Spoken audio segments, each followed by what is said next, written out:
damn layout. My computer is driving me crazy. Anyway, anywho, all right, we did it. Yay. Okay. So, Stephanie has oops made a video about the situation with, I think he's a singer. His name is bitch. Thank you. His name is, I think it's pronounced David. Zaby. No, not him. Zaby. I like Zaby. I haven't seen a video of him in a while because I usually prefer to watch reaction of things that I've seen. Unless it's David and I don't want to see the movie in question. But that's again beside the point. Back to true crime. So yeah, Stephanie has released a video on this man situation. I feel like I've been seeing his name in the news a lot lately. Because I think like there was a body of a very young girl found in his car, something like that. Some very, very gruesome shit. That had a lot of people shook. Like I said, I haven't really been watching videos about it because I like when I get all the facts. I feel like the TikTok sort of like content that I've seen or people on Twitter talking about it, I feel like it was not really giving justice to the victim in the story, which, like I said, is a very young girl. So yeah, so basically, I was like, this is a true crime story. So a poor girl. There's a victim. A poor girl was murdered. So I'm gonna wait for Miss Sue because again, I know that she's gonna give it to me. She's gonna give it to me straight. She's gonna give me all the facts in my personal opinion, what I consider a relatively good, respectful manner. So that's what's up. Now, obviously, I don't really know the artist. I don't know the situation. I've been trying to avoid any news, whatever. So don't be surprised if I seem surprised, basically, or confused or whatever. And is there anything else that I wanted to say? I don't think so. I think that's pretty much that. I am currently getting ready to do another get ready. Like sometimes I do very simple makeup for my get readies with me, and some other times I do more complex stuff. So yeah. Without further ado, let's get this true crime story started. Bada bing, bada boom. It's definitely a weird place for a black hearse to pull up. If you guys don't know what a hearse is, it almost looks like a vintage looking car, and oftentimes it's associated with death because most funeral homes, it's a tradition. You will see caskets or coffins being transported inside of this hearse. There are chrome wheels. It's like a very intense looking car. You're not supposed to cut it off in traffic. Otherwise, that's a very bad omen because you're cutting off someone's final journey to their destination. That's very bad karma is what people say. And even if it just stops in front of your house, people say that's very bad luck. That means someone in your house might die. That's the whole thing with a hearse. There is this building in the middle of downtown city center with a whole line of people just standing outside, and a hearse pulls up, parks on the side of the street right in front of them. It's interesting because when you see this video, nobody's wearing all black. It's not like a funeral. This doesn't look like a funeral home. And they're also curiously staring at this hearse like, why is there a hearse right here? There's a video? Like someone took a video? Yeah. Standing in the line, showing the hearse, showing some other people in the line. And you can see that the back of the hearse is opened up by this man in a suit. And it takes about 4 men to, first of all, slip off this black blanket, uncovering this silver white colored coffin. Some people say that the coffin looks way too small to be a fully adult coffin. It's a casket, but it looks more so like a child casket. Somebody on the smaller side. They start rolling it into the building that everybody is standing in line trying to get into. and they look a little bit like, what is going on right now? And none of the people that are carrying the casket are saying anything. They just wheel it straight into the building. Eventually, when the doors open, the entire line of people are shuffled inside, and immediately the first thing they see is that casket, just front and center right there. There's the white casket on top. There's all these flowers next to it. There's this funeral wreath. And then there's this long table. They have a guest book. All the people are supposed to sign their name, pay their respects to the deceased, and there's this notepad in case you want to write a very long letter to the deceased. You got to send your condolences to Itami. There's a picture of Itami. It's a man in a blood-soaked white dress shirt wearing a white blindfold, which would be a very unsettling memorial picture. But thankfully, this is not a funeral. This is David. Concert. This is a famous musician, the one that sings Here With Me, Romantic Homicide. Recently, the Fortnite anthem, Locked and Loaded, Feel It, which was on the Invincible show, Remember Me, which was on Arcane. Like, he is probably one of the biggest artists right now, one of the bigger ones. And it is a concert on his world tour. You know, the concept and theme is death. A funeral. There are hearses at most of his show that bring in this white silver casket. Fans pay their respects to the dead, Itami, who is David's alter ego in his music videos. It's all very artistic. Some people think it's a little gimmicky. Some people think it's very exciting. Until September 8th of 2025, this year, news breaks that while David is on tour hosting fake funerals, the dead body of a 14-year-old girl is found in the trunk of his car. Which brings us to the questions, is he connected to her? How is he connected to her? Did he do it? Was she killed? Is he guilty? If so, why hasn't he been arrested yet at the filming of this video? And it's been weeks since her body was found. He hasn't been arrested yet? Was she dismembered? Why are the police being so vague? And do the funerals at the recent concerts mean anything at all? Because some netizens are saying, was David trying to tell us something? This is the case of Celeste Rivas Hernandez, the little girl found inside of David's trunk.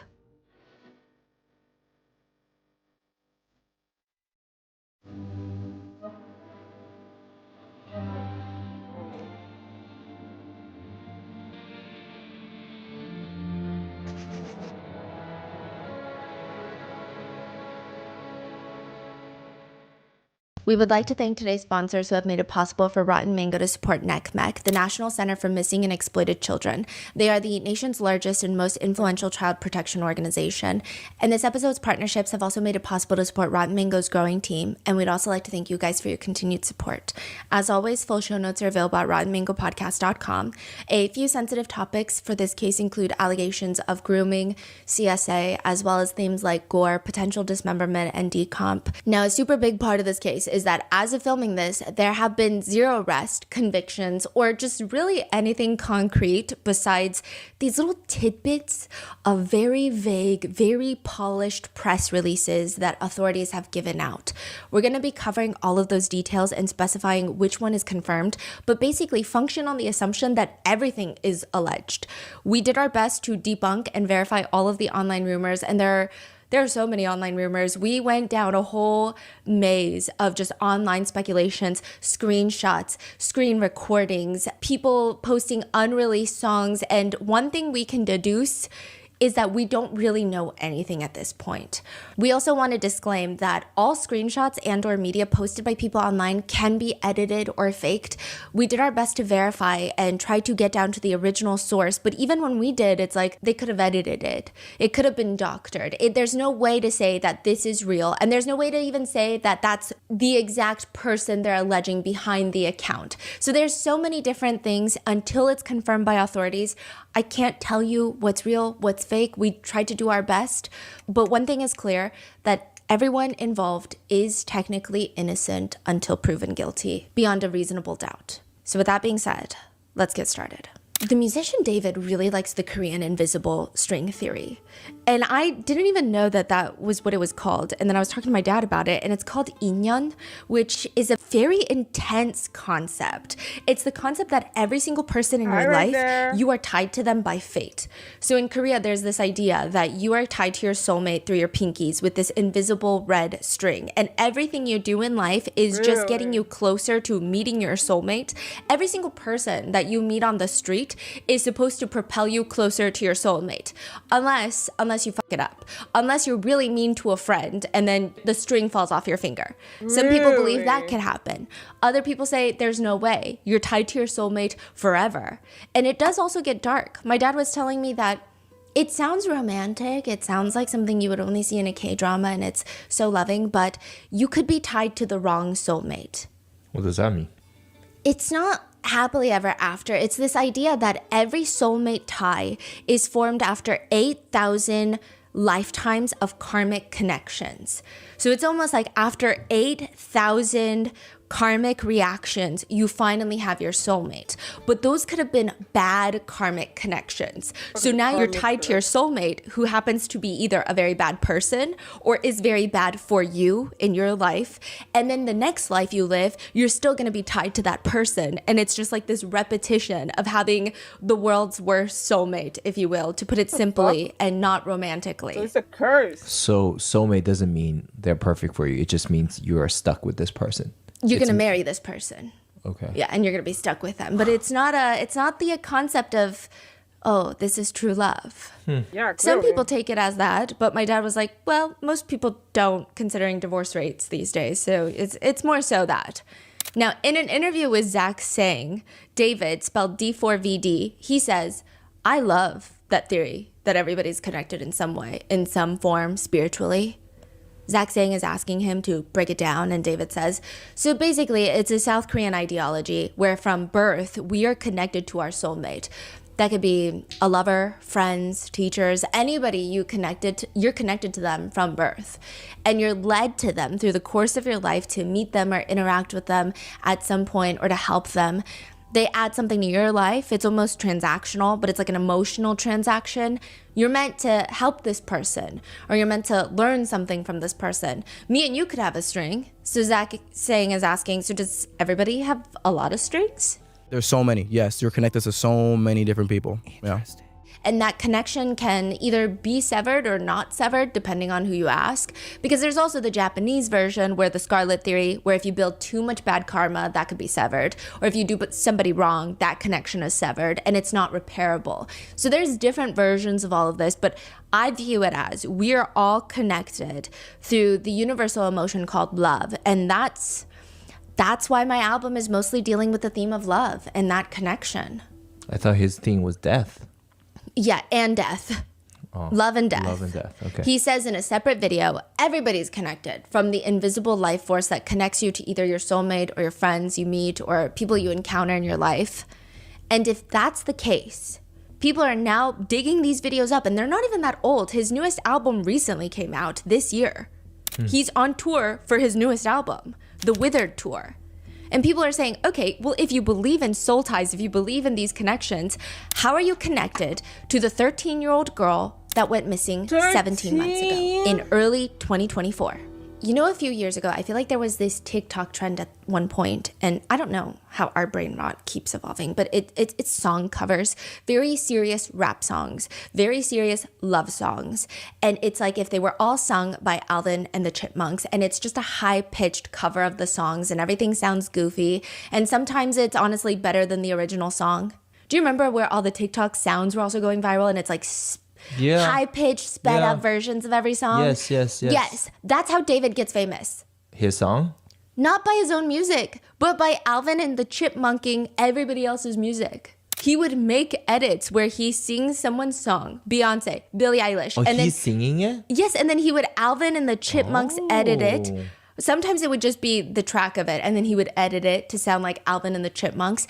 David's whole career trajectory is by far one of the strangest things that I've ever read about, and it's not even, it's just strange. I think the fact that the first few songs he drops hit 1 billion streams on Spotify, And every song and release after that has been so successful. I didn't know anything about David. I knew his songs. I didn't know him online because a lot of people actually knew him online through his TikToks, his viral memes and his TikToks.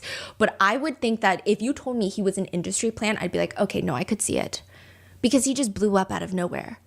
But it's actually a very strange coming up story. He used to How long has he been around? He was a Fortnite YouTuber first. He's a YouTuber? Really? Yes, but he was not very big. He had about a few thousand subscribers. He's been around making videos probably since like early 2020 because he does talk about how it was the best time to be gaming on Fortnite was during 2020 COVID. But he really starts popping off a little bit in end of 2021, 2022. Wow. So it's only been like 3 years. Interesting. And so he says in an interview, like I was a Fortnite YouTuber for a really long time. He says that, I think he said he was since 2017, but he said, I really wanted to be a content creator and a streamer and all that kind of stuff. I was making montages on YouTube of my gameplay. You know those people that do the Fortnite? Yeah. Yes. Okay, putting music behind it, trying to be the best Fortnite player. And then my videos got copyright striked, so I couldn't make money off of it. And I was like, yo, I don't know what to do. Because he's just playing like Jay-Z in the back of it, which of course you're gonna get copy striked. And he says, I was like, yo, I don't know what to do. I go to my mom, I'm crying. I'm like, yo, mom, I'm not making money no more. I don't know what to do. She's like, how about you make your own song? So I'm like, all right, bet, let me do that. He starts making music on his iPhone. He Googles how to make music.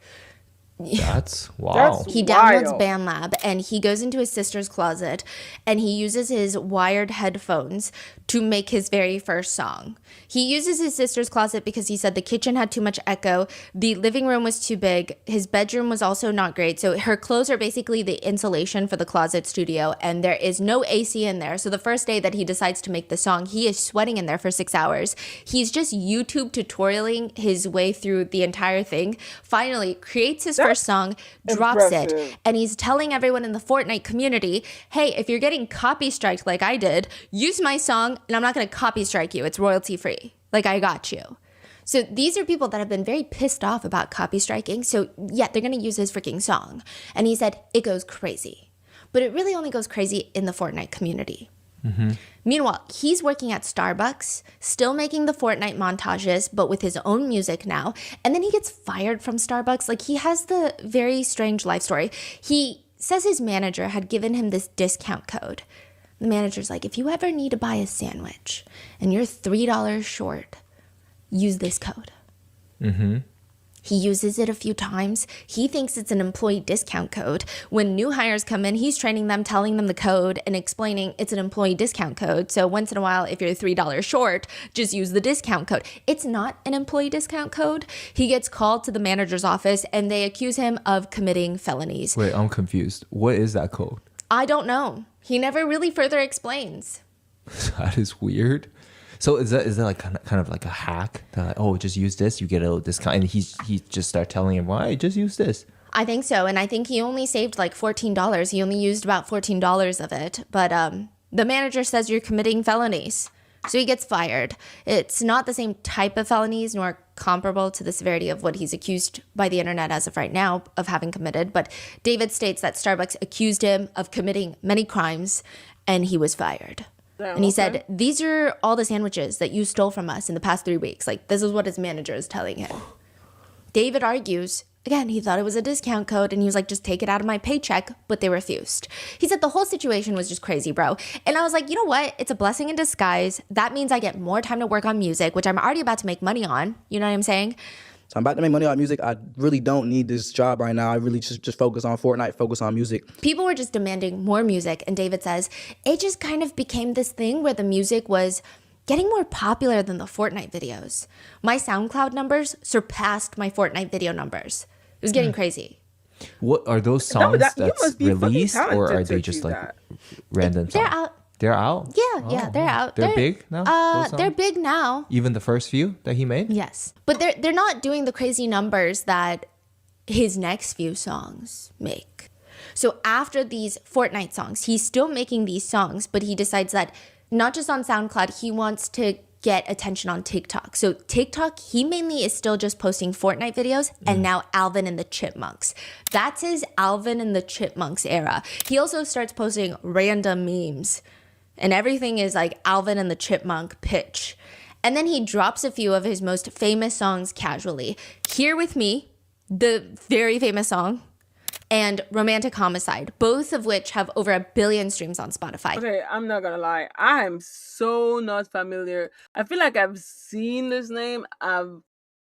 But I've never listened. I don't think I've ever listened to a David song.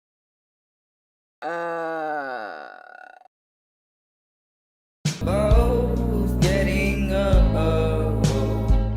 I can't describe what I'm feeling, and all I know is we're going home. So please don't let me go. I'm not gonna lie, I was not expecting that kind of music.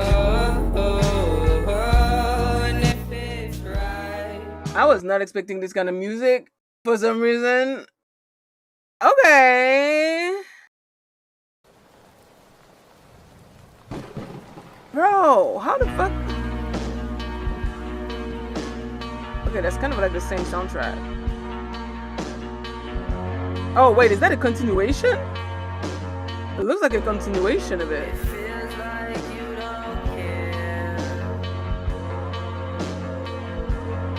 It literally looks like a continuation of the other music. Okay. So these went viral? Now everybody's talking about the murder thing. I just want to know what music he did because I never heard of. I feel so weird. I don't think I've ever heard of this man before. Okay, so that's the Fortnite song. Released 3 weeks ago? Oh Lord. Wait, that's kind of good.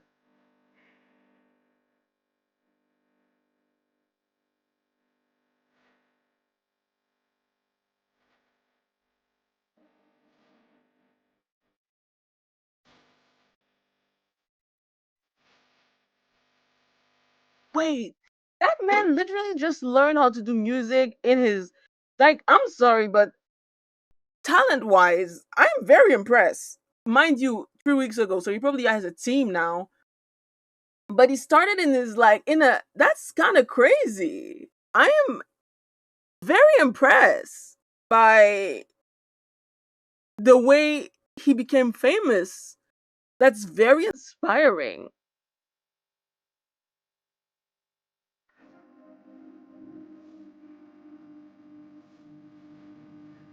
Ooh, wait, I would probably like this song too. Oh my god. I haven't seen Arcane season 2, so I'm not gonna spoil my stuff with a nice little video clip. But I am very impressed by his come up story. The first song went super viral. I mean, I was not really into the early TikTok era. I felt like a boomer, honestly. When TikTok came out, I was like, back in my day, we had Vines. So I was not really into TikTok at first. I should have, I guess, because like I see all the mediocre people that became famous out of TikTok, and I'm like, God dang, you didn't even need to be talented. The motherfucker just posted some unseasoned shit on TikTok, and they became fucking millionaires and shit. But I really was not that into the TikTok era, so I don't even think I've heard of these songs before, and if I did, I don't remember. Like I didn't hear them enough. It's like I said, it's not the kind of music that I would have expected from this young black man, which is kind of refreshing in a way. I don't know. I thought it was like another Tyler the Creator. Um, but yeah. So anyway, the artistic part of him is very impressive. Is very impressive. Like I am very much inspired by how he became who he is. Now, obviously, everything else kind of sucks. These are dropped before he has a record label. So then the record labels, they start calling him. They start reaching out to him, asking him to sign. And side note, he lives in Houston, Texas. He's homeschooled. And his mom says, he came downstairs one night and we were in the kitchen and he said, I have something to tell y'all. And I was like, what? He was like, this label was calling. They keep calling this label and that label's calling. And we were like, what are you saying? Like, stop playing around. His dad legitimately thought they were getting scammed by phishing emails until they're flown out to LA and they have meetings with multiple record labels. David's mom has this little journal called David's Music where she takes notes of all the meetings with the labels. And then eventually they signed with Interscope, which is owned by Universal Music Group, UMG. It's actually very fascinating. So in 2022, he has 118,000 monthly listeners on Spotify. And right now he's sitting at 38.5 million monthly listeners, which I believe on Spotify, only 100 or 200 artists in the entire globe have 35 million monthly listeners or more. He has had a recent push in his music because of everything that's been happening, but but he's been he's gone that big. Wow. He's opening for SZA's SOS tour. He opened for that tour.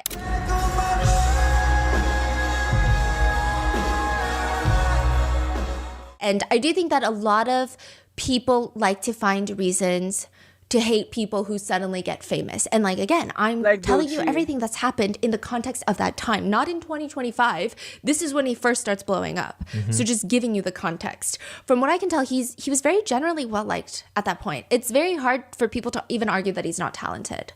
I know that there's lots of musicians that pop off on TikTok and people are always like, they're not even that good. It's not even great music. It's just TikTok viral songs. Most people would probably admit, maybe not now, but 2 years ago, that he does seem objectively talented. I mean, a lot of his aura also comes from the fact that he's very abstract, if you will, on how he creates music. He definitely has a whole process to it.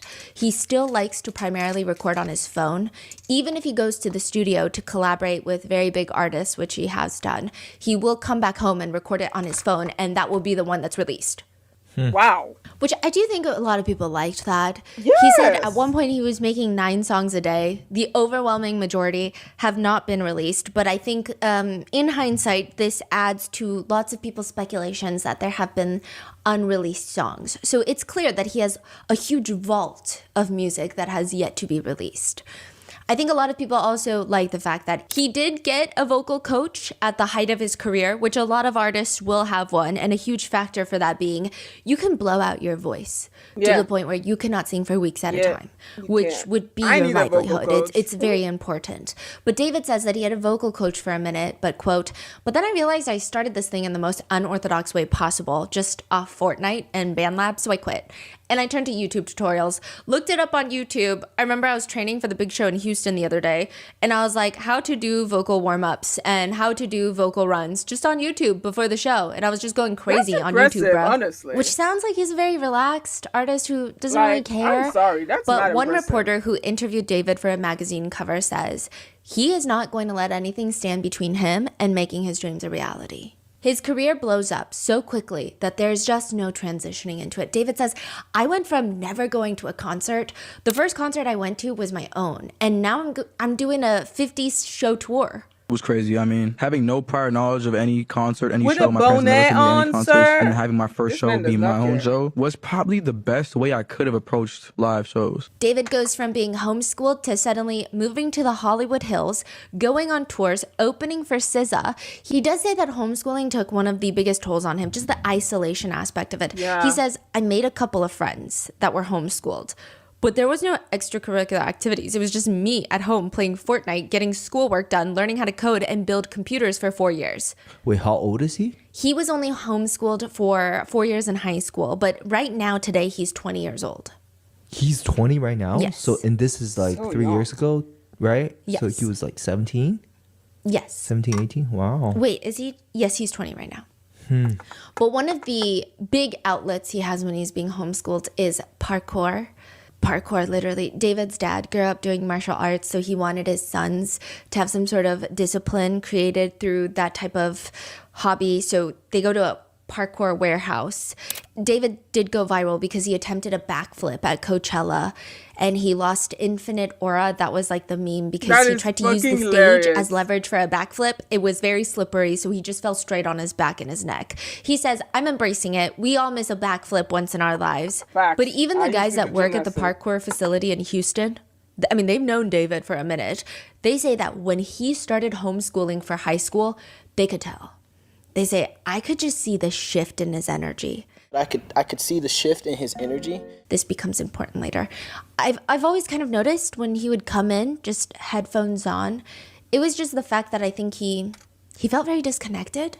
David says, transitioning from public school to homeschool is tragic. I thought I had a lot of friends in middle school, and then after being homeschooled, nobody's hitting me up. Nobody's asking me where I'm at. Why am I not coming to school today? It made me question, what is the real friend? Like, do I have any of those? Same. He says, but it was cool, I guess, because I did find a lot of new passions, just being alone and finding myself individually, being myself and being a nerd and watching anime and not being made fun of for watching anime, like doing this, that, and the third. So just to give you an idea, David's whole aura online is creative, artistic, religious, grew up in a super Christian household in Texas, somewhat sheltered from homeschooling, but ultimately very talented. People say that he's genreless, or well, that's what they said, that he was very genreless. He didn't have a specific style that he stuck to. He seemed very experimental. He doesn't give off that very strong bad boy fucking around in LA type of aura. He seems very chill, family oriented. September 8th, 2025 at 12:30 p.m., employees from Hollywood Tow, they call the police. The report reads, there is a 2023 Tesla Model Y that is emanating a foul odor and attracting flies. A few things are worth noting. September 8th, 2025 is a notably colder day in the Hollywood Hills, so it's not even thick and humid and muggy weather. The car just has that strong of a foul scent. And the car has been impounded. The car's in the tow lot, meaning someone called the tow company, a resident from the Hollywood Hills, and said, hey, there is this car on the street that I live on, and it's been there for like 3 weeks. It hasn't moved in that spot for 72 hours. Can you come tow the car? So they towed the car. It's not towed because it has a flat tire. It's not towed because it was in a car accident. It's just parked on a random residential street, and it has Texas license plates. The neighbors thought it was weird, so they're like, can you guys please just come get this car? It's in the tow yard. LAPD show up to the scene. They open up the front trunk, and inside of a bag is a dead body. According to TMZ, and you can decide how you want to take this information coming from TMZ, but according to them, the body found in the Tesla was chopped up and heavily decomposed. Also, the word usage there is strange, but they're alleging that whoever the body was at this point, was dismembered. According to Times, the remains are described as, quote, a head and a torso. Now, the LA Times have since revised that, and they have changed it to, quote, initially the remains have been described as a head and a torso. But they don't elaborate. So they don't say, correction, this is what was originally reported, but never mind. It just says that's what was previously reported. So there are all of these debates online of, was the body dismembered? Was the body not dismembered? Was the body in pieces because decomp was so bad? Was it a natural process of the decomposition, or was it not a natural process? There's a lot of debates. We don't even really have a time frame of death that can be confirmed. Some reports are saying that the body was dismembered. Others are saying in pieces. So as of filming this, take it as you will. But what is confirmed is the dead body was found inside the trunk of the Tesla. They run the car plates. The car is registered to David Anthony Burke, famous musician, D4VD, David. At first, for 0.2 seconds, there are brief concerns and questions online that it was David himself in the trunk. But since he's on tour, it's quickly verified that he is very much alive and well, at least physically. But then who is in the car?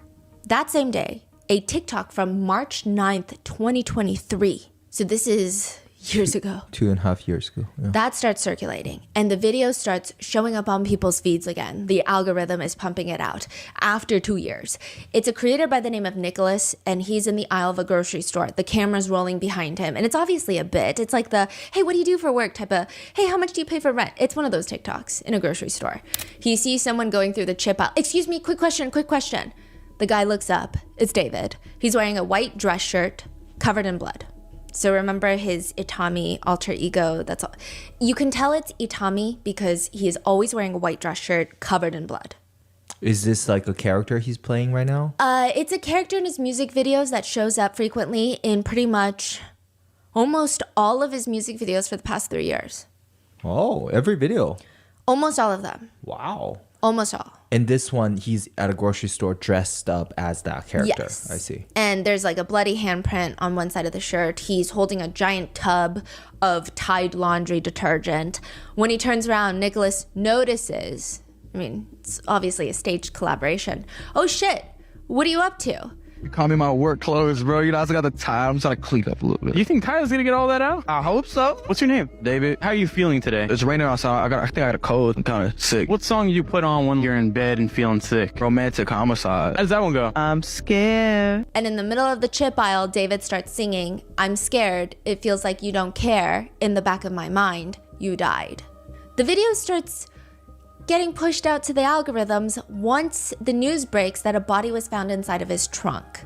And so people are questioning and looking at it very strangely because yes, coincidences and like we don't have a lot of information. We don't know who is in the trunk. Body has yet to be identified.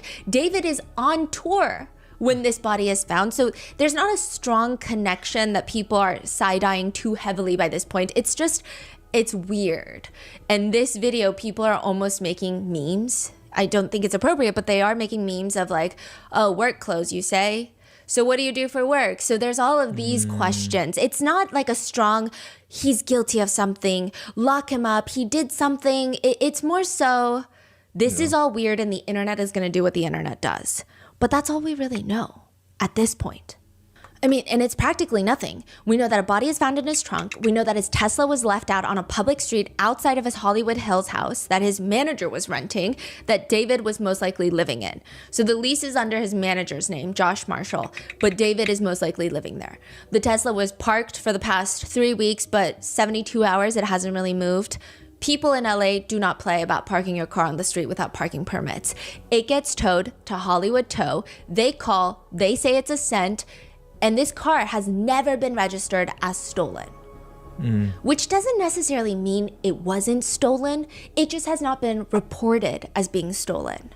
So as netizens are waiting for updates, simultaneously, people online are digging up another music video to the song One More Dance by David. And this starts going viral. Clips of it start going viral immediately on TikTok. This was posted February 7th, 2025. So almost exactly 8 months before a body is found in David's car. The music video opens with Itami wearing the bloody dress shirt and a white blindfold, dragging another version of David, regular David, dragging his unconscious body onto the ground. We're gonna dive deeper into this whole music video later, but he's dragging the unconscious version of him, and then 2 more people come up and they throw his body into his trunk. So like he has so many videos about death. And trunks and cars. Yeah. So everything is very like, on the oh nose. my God, look at this. And Right. blood and funeral. And at the time that the news breaks, he has those caskets at his concert. So it's like, this is happening when the news breaks. It's not a tour from last year. It's going on right now. Yeah. And they drive off in this car. And more on that later. But David described that music video as the other 2 people that show up to help Itami put David in the car. They're cult members that love Itami, and they're going around with Itami in the trunk, and they're burying David after I die. And netizens are just confused and weirded out at this point.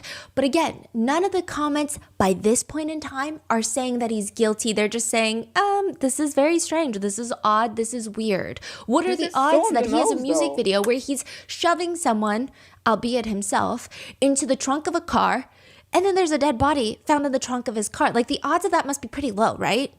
Others are saying it's not that low. Putting bodies in the trunk of a car is like a movie stereotype. Everybody does it. But that's not an admission of guilt. That's not really evidence. A lot of netizens like I said, at that bring on the point nose. feel like perhaps it's a reach. Perhaps we should all go outside and touch grass. It's actually a strange, traumatizing circumstance for everyone involved. Probably even David is how netizens feel. Because, I mean, first of all, whoever is found deceased, their family members are traumatized. But David is 20. He's on tour. His car is impounded. The speculation that netizens have is his car was probably stolen by someone in LA and they used it to hide a dead body. And now he's connected to this, and he's this young man why hasn't just he been starting his arrested career. yet? He's probably also traumatized. And all these speculations are just getting crazy because there's been no official statements being made. The police don't arrest David, so everyone's just making statements. But it's the fact that because so far, again, I've been trying to avoid any kind of like information about this because I was waiting for someone like Stephanie basically to kind of give us as much impartial fact as possible. Although it is an ongoing investigation, so I don't know. But because I feel like the internet is not always like the online discourse is not always the best place to get your information. But so far in this video, at least, I am hoping right now. Again, I haven't seen the rest of the video yet. I am hoping that it's a miss because why hasn't he been arrested yet? That's the part that gets to me. Like, it's his car. It's registered in his name, and it was parked in a location that is linked to him. So like, and he's a black man. I feel like it's such an easy arrest. So I am the part that gets me the most is the fact that he hasn't been arrested yet. And because he hasn't been arrested yet, I'm like, they don't have enough proof to arrest him, because that's usually how it goes. If they don't have enough proof, they can't arrest you. They have circumstantial, I think it's called, proof, but they don't have like, confirmation or anything. Basically, they don't have a strong enough case to go to court yet. So they can't charge him without a sort of certainty that he can be found guilty without a reasonable doubt. So you can make a lot of conclusion out of that. But I would be really, really, really sad that this young, again, so far, because I haven't finished the video, what seems to be a young, bright, very talented black man who just blew up and who is starting a career and shit would do something like that. That would be very fucking tragic and disappointing, for one. And also, I feel like, again, it's so on the nose that if he really did it, it's fucking stupid. Like, it would be so stupid because of his entire aesthetic. Like, it's just dumb. It's just so dumb. So I don't know. That's my early feeling about it. But again, I could be wrong.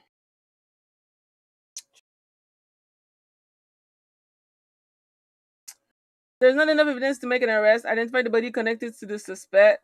Yes. Find the cause of death and any murder weapon. They probably don't have that yet. No, but like, they clearly don't have enough to arrest him. They don't have enough to charge him. So that's why they haven't even arrested him yet. Like, he's not even under arrest. I don't even know if they told him don't leave town type shit. You know what I mean? I'm guessing his store is probably canceled by now, though. I feel like that would make sense if his store is still ongoing. But again, so far the story. Some people even get very mad at brands like Hollister and Crocs. Hollister and Crocs have a collaboration. David was the main model for that collab. They quietly pull most of his images from the Hollister website. Huh. This is before the body is identified. Okay, just to give you an idea, when the body is found in David's trunk, there's a layer of suspicion, there's a layer of strangeness, but it's an overwhelming feeling of this is weird, and we typically don't like to give people in Hollywood the benefit of the doubt because they all do some weird stuff. However, I mean, look at his past career, look at his history. He seems like a nice guy, and he's on tour, so it's not like he's in LA and they find a dead body. It just seems like it's just a very shitty circumstance for everyone. Mm-hmm. I mean, David, yes, but mainly the deceased and their family, whoever they are. But once the body is identified, I will say everything changes. So just bear with me at this point. People are saying, I mean, Hollister, them pulling that, people are commenting, I hope David's fans boycott Hollister because immediately the day after? It was like the day after. Wow. Innocent until proven guilty. Another comment agrees. I agree. The poor guy is on tour and this happens to him. I mean, it's probably freaky for a 20-year-old to go through. Others are saying, I guess it's good advertising for Hollister because now everyone knows about them. But it's also not good if this guy is completely innocent. No one's going to risk working with them ever again. Eventually, Hollister and Crocs make a statement which reads very plainly, we are aware of this developing story. With respect to the current situation, we have removed the campaign content featuring David while the investigation continues. Again, very vague. News networks are trying to get police to give them more information, trying to reach out to David's camp. All they get is David's spokesperson telling NBC News that the singer has been, quote, informed about what's happened. That makes it sound like he just found out. Informed about what's happened, and although he is still out on tour, he is fully cooperating with the authorities. So it's vague, but if you look into this vague statement, it sounds like, well, maybe it sounds like David had no clue what was happening. This car was impounded, there was a body found. It sounds like he just heard about the news along with everyone, and now he's doing everything to be as helpful as possible with the police. But it's also not really something he's involved with, because why would he not come home? He's still going on his tour dates and he's cooperating with the authorities. So it feels like it's his car, but that's about the extent of the connection. Oh, he's still going on tour dates? Yeah, the very next day he has a show. Oh, just you wait, because we know people who went to that show. Well, not know them, but we found people who went to that show. He does a show the next night, September 9th. Okay. So people are thinking, he's not being forced to come back to LA. He's not been arrested. The wording of the spokesperson, he's been informed. Yeah. Sounds like he just found out. He's cooperating with authorities and he's still on tour. That makes it sound like it's bad. It's a really sad situation, but he's just not involved. Yeah. That's the feeling. And so people feel sympathy for him initially. It also just doesn't really click that David would be involved. People are saying, I mean, look at these TikToks of him. There's one where he's walking down the street and he sees a performer on the side of the street playing a guitar, singing David's very famous Here With Me song. David just casually hops on and gives everyone on this road a private concert. He seems really humble. The person who posts the TikTok says he is so sweet. Like, he was so kind to everyone. One netizen from months prior comments, I love his humbleness. My daughter has seen him twice in LA and he's so sweet, and his mom loves him too. So it seems like they ran into his mother as well. People point out he seems very down to earth. In one interview, he says, I always try to keep a very peaceful aura, approach everybody with peace and love. Even with his concerts, he says, he wants to make it feel like a show. He says, quote, I try my best to sing to them and make it the best experience that they can, because some of these kids, it's their first concert. And I'm surprised that it's my concert that they're going to first. So I try to make everybody feel as important as they need to be. And it's just, it's insane. So people are saying, look at him, he's such a likable person. It doesn't make sense. He does seem likable. In a separate interview, he's asked even about the strangest place that he's made a song. He says, IHOP bathroom. Oh yeah, I got a beat pack, which is just like a pack of beats, literally, just files of beats, while I was having dinner after church with my family on Sunday. So again, family oriented. And I was at an IHOP and then I got some beats and I was listening to it on my AirPods and I instantly got inspired and I was like, yo, I need some quiet. So I ran with my phone to the bathroom and I recorded the whole verse in the bathroom. Yeah, it's like all the reverb. Yeah, you hear toilets flushing in the background. People are asking online, does that really sound like someone that would be connected to a death? Besides, the car was sitting there for the past 72 hours. David hasn't been in LA, from what we know, in the past 72 hours because of his tour schedule. It's actually been reported that he probably hasn't even been in LA for the past month because of his tour. Reported. He's traveling with his entire team. Probably is not getting free time right now. This is, tours are crazy. Celebrities, they say it's like the most insane thing you'll ever do. It's clearly unrelated to him. Also, he hasn't been arrested. And it's a Tesla. That's what netizens are saying. They're commenting things like, don't Teslas record? So if it's found in a Tesla, I'm sure the first thing the police do is check the Tesla footage, and then they see David has nothing to do with it. Otherwise, they would have immediately arrested him. He wouldn't have gone to his next show. That's what people are commenting. Others are saying, yeah, I was under the impression they record everything because there was that guy that had scratched up all the Teslas in a car park and they got him because everything was recording. No one was inside any of the Teslas, but it was all recorded. So they're like, obviously, if he's not been arrested and it was in a Tesla, which, side note, I do think you can turn that feature off, if I'm not mistaken. Probably. I don't know, actually. I feel like I do think so, but that's what people are writing online. Others are speculating it's a serial killer. There was a body found in a Honda in a South LA tow yard a few days prior. If they find any other bodies in tow yards in cars, it will appear as though we have a serial killer on our hands. Oh. Another one reads, a second vehicle in South LA was found to contain a dead body, also in a tow yard. I feel like there's a strange pattern here. There was indeed another body found inside of a Honda Civic in South LA on August 25th. This is a completely separate tow yard, and South LA is relatively quite a distance from Hollywood Tow. Details are pretty limited. However, the investigation is not tied to the Hollywood Tow Yard investigation. The police have confirmed that. But one person comments, how bad is your luck that a car that you are driving has a dead body in the trunk? Or maybe you abandoned the car on purpose? The whole thing is crazy. Some people are saying, but isn't it weird that he's still on tour? One person comments, I'm sorry, but if a dead body is found in my car, I'm gonna go home and figure it out.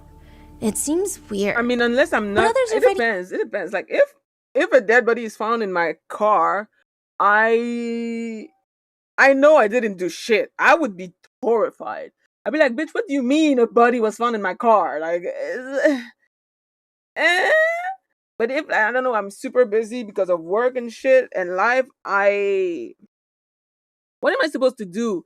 Hypothetically, if this happened and I know I didn't do shit, I'm going to try to keep living my life hoping that it gets solved. Because again, he hasn't been arrested yet, which is very odd. This far between Hollywood and South LA. I'm not gonna lie, but I don't know Hollywood like that. I don't know the layout. I don't know. I've never been. I don't know much about LA or Hollywood. So yeah. I really wouldn't know. Back, like, it's not like he's Sherlock Holmes. He's gonna go home and figure what out. The police are figuring it out. He's cooperating. He should cancel all of his fans. Like, do the fans get refunds? So people are having these back and forth conversations. We were able to connect with people who went to the concert September 9th. So this is like less than 24 hours. Well, probably a little more than 24 hours since the body has been found in his trunk. Mm-hmm. I don't know when he found out about it, but it's less than 24 hours since the public has known. He has a concert that night in Minnesota, and they were under the impression that David is not connected at all. Who was? The people in the crowd? Yes. So everyone at that point has heard of the news, but nobody's thinking, oh, something more. It's just a really bizarre event that happened. Yeah, so we were talking to, I'm just going to say them because they don't want to be identified, but they, as in, it's a group of friends that went to the concert in Minnesota. And I was talking and asking a bunch of questions about that concert. And they said, no, I mean, everyone in the crowd, nobody was under the impression that something suspicious was going on. It was not a weird energy of like, oh, it's sus, but I already bought my ticket. It was genuinely, he is not connected. In fact, there were even conversations of like, we need to make sure that mainstream media does not try to drag down a person of color without evidence, because so far there's no connection. And like, of course, the media does in fact do that. You know, there have been lots of cases where that happens, which is, these are very valid concerns. Yes. But they were just saying like, that was the energy. Like everyone is like, no, like clearly he's not involved. The police did not name him as a suspect. He's not flying back to LA. He's cooperating with the authorities. It just sounds like a really sad, random coincidence. They describe his energy that night as, quote, he performed as if nothing was wrong, had a ton of energy and pep. I remember he threw some Labubus into the crowd, but he also, okay, this is hindsight. Why he is also everybody gave obsessed extra with attention to Labubu? 2 child fans on the second floor balcony. He signed one of his merch t-shirts for the little girl. I didn't see any caskets at this concert, which would make sense. There wasn't any more... Oh, really? Yeah. Is that like a change he made after the discovery? Yeah, it seems like I mean, I feel like it would be... I couldn't verify that every single place had a casket prior, but... This one doesn't. Yeah, which would make sense even if he's unconnected, not connected. Yeah. Just out of respect, it would make sense, right? Yeah. So that at that time, they did not think that was strange. There was also not heavy security present. It was just a normal concert. They say in hindsight, the only thing that they found strange, okay, they did find this strange at the concert as well, but even more so now, is that David kept encouraging men in the crowd to keep being performative. But I will say David is chronically online from what it seems, and I do know that that was like a huge conversation recently, like performative men conversation. But he just kept saying, stay performative. And like the men, stay performative. Do you like matcha and labubus? And they said it was just weird. It was just kind of like weird things to say in a concert. Because you're like trying to hype up the crowd. You're trying to connect with them. And then to be like, where are my men at? Stay perform. It's weird. Like, are they supposed to, is that a diss? Is that not a diss? Like, who's being dissed? It doesn't make sense. It was weird. Or like, where are my performative men at? But one thing was strange. There was no encore. So after a concert, it's pretty customary that all the artists do a show of like, okay, bye. And then everyone's like, encore, encore. And that's like the whole point. You chant. And I feel like, honestly, because of what is happening right now, no matter what he does, people are going to look at it as weird because of that. Like, I feel like if nothing would have happened, there's nobody would have been found in the trunk of his car, nothing would be seen as weird. But because of this news, people are going to start analyzing and overanalyzing every single thing he does. If he breathes during a silence or whatever, people are going to be like, oh, that means something. So that's also kind of like one of the issues with the internet. It's like, when you go down a rabbit hole, everything becomes a conspiracy or becomes like the elimination or whatever. So like, I don't know. I feel like some things sometimes don't have to be that deep. But that's just me, though. I could very well be wrong. I was not at this concert. I literally just learned about this man's existence, despite the fact that he's apparently one of the biggest artists in the world, which is crazy. So, like, yeah. Roads are narrow, potholes everywhere. People are parked on the main road. Terrible drivers. You have to drive crazy in LA to get anywhere. Damn. then the artist is like, fine. And they do like 5 or 6 more songs. And then even when they walk off for good, usually people will still scream encore in like the tiny sliver of a chance that they'll do a second encore, which like doesn't happen often, but you can never not try. There was no encore. So they don't know if, I don't know, yeah, is it because people are trying to be respectful that maybe he had a lot going on outside of the concerts, or if it was just maybe the energy was not great at the end, but they didn't mention it wasn't great. He just ran across the stage at the end saying, I love you, Minnesota, and that was about it. I will say that the concert goers that I talked to, they very much regret attending. Had they known all the new developments, they never would have gone, and they actually feel like it's been weighing on them that they went. But they do say, genuinely, if you see online people had gone to that concert, you'll see that some people are just dogging on them. And they're saying at that time, you have to realize like it was different at that time because things were developing and they're developing at a quicker pace right now. But at that time, most people, even online, they either didn't know David and they were making memes or they were making jokes, or they knew David and they were like, oh, this is like sad situation all around. And then there were obviously a group of people that were like, this is suspicious, this is strange, but it was not the majority. And the rollout of information is excruciatingly slow. And I don't say that as in the authorities should tell us everything. I actually think it's good when they don't, especially when it protects the integrity of the case. Although I'm not sure that's what's happening here. But it's just so slow, and it makes people online try to look for their own answers. The medical examiner issued a statement stating that the victim is a female, about 5 feet 1 inches tall, weighing 71 pounds, curly black hair, wearing a tube top with black leggings in a size small, a metal stud earring, and a metal chain bracelet, like a yellow colored one, in the shape of a W. The ME states that they have not yet determined her exact age or cause of death, but the police are investigating the case as just a death investigation. So a lot of people were initially fixated on the victim's height and weight, with some saying either this is a very malnourished person or this is a child. Yeah, 71 pounds, crazy. Yeah. Even for a child, I do think that's quite thin for 5 feet 1 inches. 8 days later, however, September 17th, 2025, the body in David's car is identified yeah. as 14-year-old Celeste Rivas Is that the girl who was in the Hernandez. video?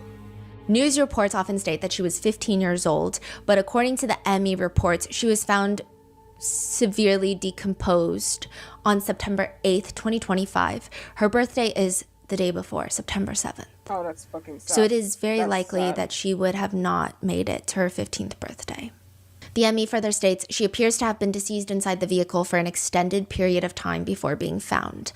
And the timeline is a little hard to piece together. There is a report that states that August 27th, so this is 12 days before Celeste's body is found in the trunk, a report is done where authorities come out to give the car a citation.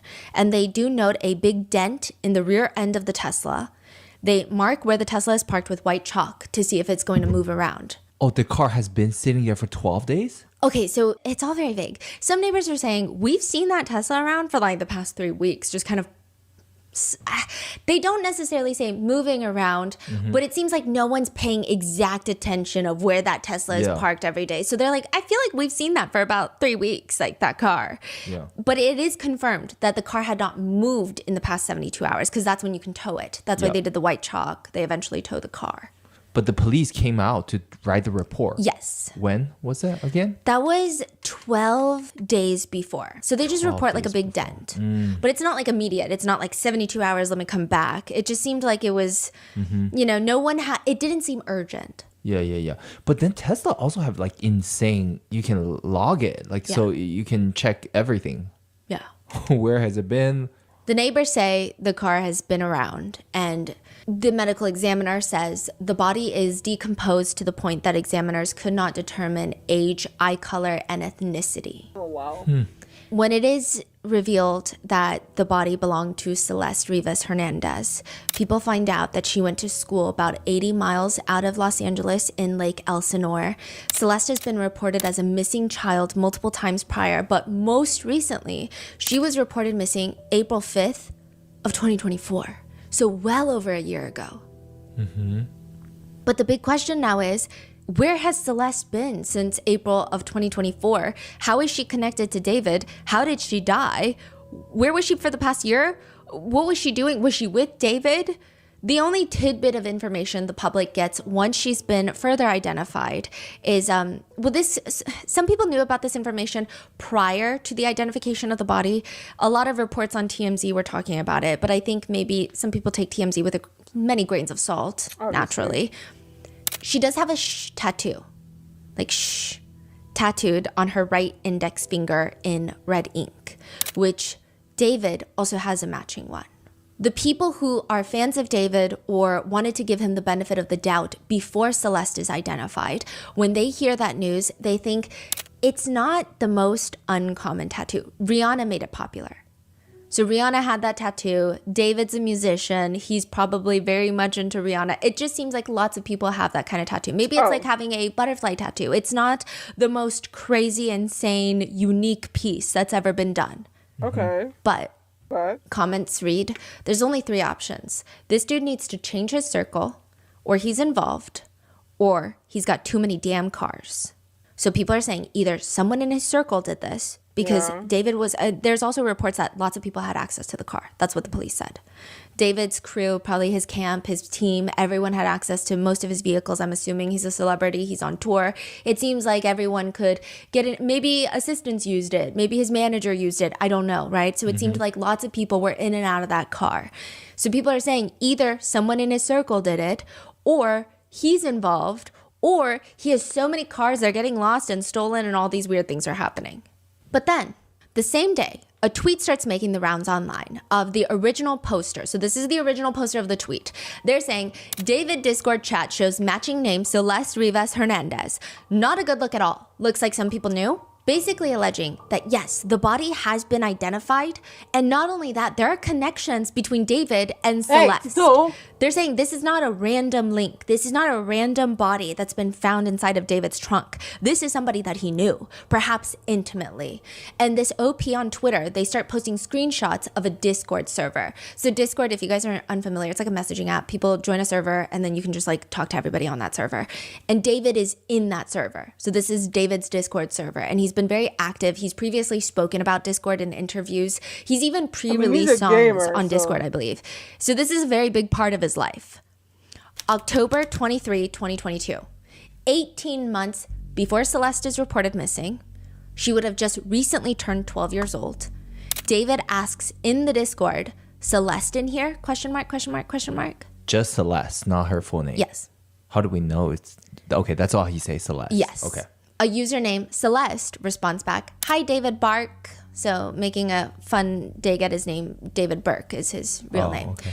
Then in another screenshot, it shows March 28th, 2024, 1 month before Celeste is reported missing and 18 months before her body is found. A bunch of Discord users are debating David's dating life, writing, I don't know. I know he never had a girlfriend, but who knows? He might have had like a sneaky link. Other users report back, he has a girlfriend. Another one writes, pretty sure he's dating right now. What? Yeah, skull emoji. Her name is Celeste. He said he was never in a relationship ever in his story. Like he put on his Instagram story that he's never been in a relationship. Someone just comments, she's so pretty. Wait, show me. That's about it for that conversation. Then August 5th, 2024, so 4 months after Celeste is reported missing. This is about a year before her body is found. Someone on the server writes, drop the song. The one with the missing girl, Celeste Rivas Hernandez. This is a screenshot. So like I said, screenshots can be edited, can be altered, but I would say that most netizens are on the page of, this is a legitimate screenshot. Wait, that is crazy. Someone dropped if it's the full a real name? screenshot, it is crazy. So this is not Who a is random this person? Celeste. Are people trying to find? Can people? I guess you can't really No, find out it's on very hard to find Discord. who- Yeah, and people it's on just Discord. like, there's a lot of Discord drama we're going to get into. Wow. Up until this point, all the other messages seem like they can be explained away. One easy explanation would be, there's more than one Celeste, which is later evident, but we will get to that. There is? But this last message is weird. If it's real, The original it's poster to crazy. all of this goes pretty viral, which a good chunk of people are accusing him of faking these screenshots. So he goes to screen record the Discord chat logs to prove that it's not photoshopped, which I guess he's either a master photoshopper or these are real chat logs that indeed did happen on a server. But that's not even the part that netizens find weird. The part that people find suspicious is right after he releases all of this on X, he posts another screenshot. He's been kicked from the Discord server. He writes, yeah, so I screen capped every username and ID, sent it to the authorities. Can't post them on here since I don't want to get sued for defamation or doxing them. Then another TikTok starts going through everyone's algorithms, which appears to be David in a parking lot getting out of his black Tesla with a caption, David photographed an area where the victim lived.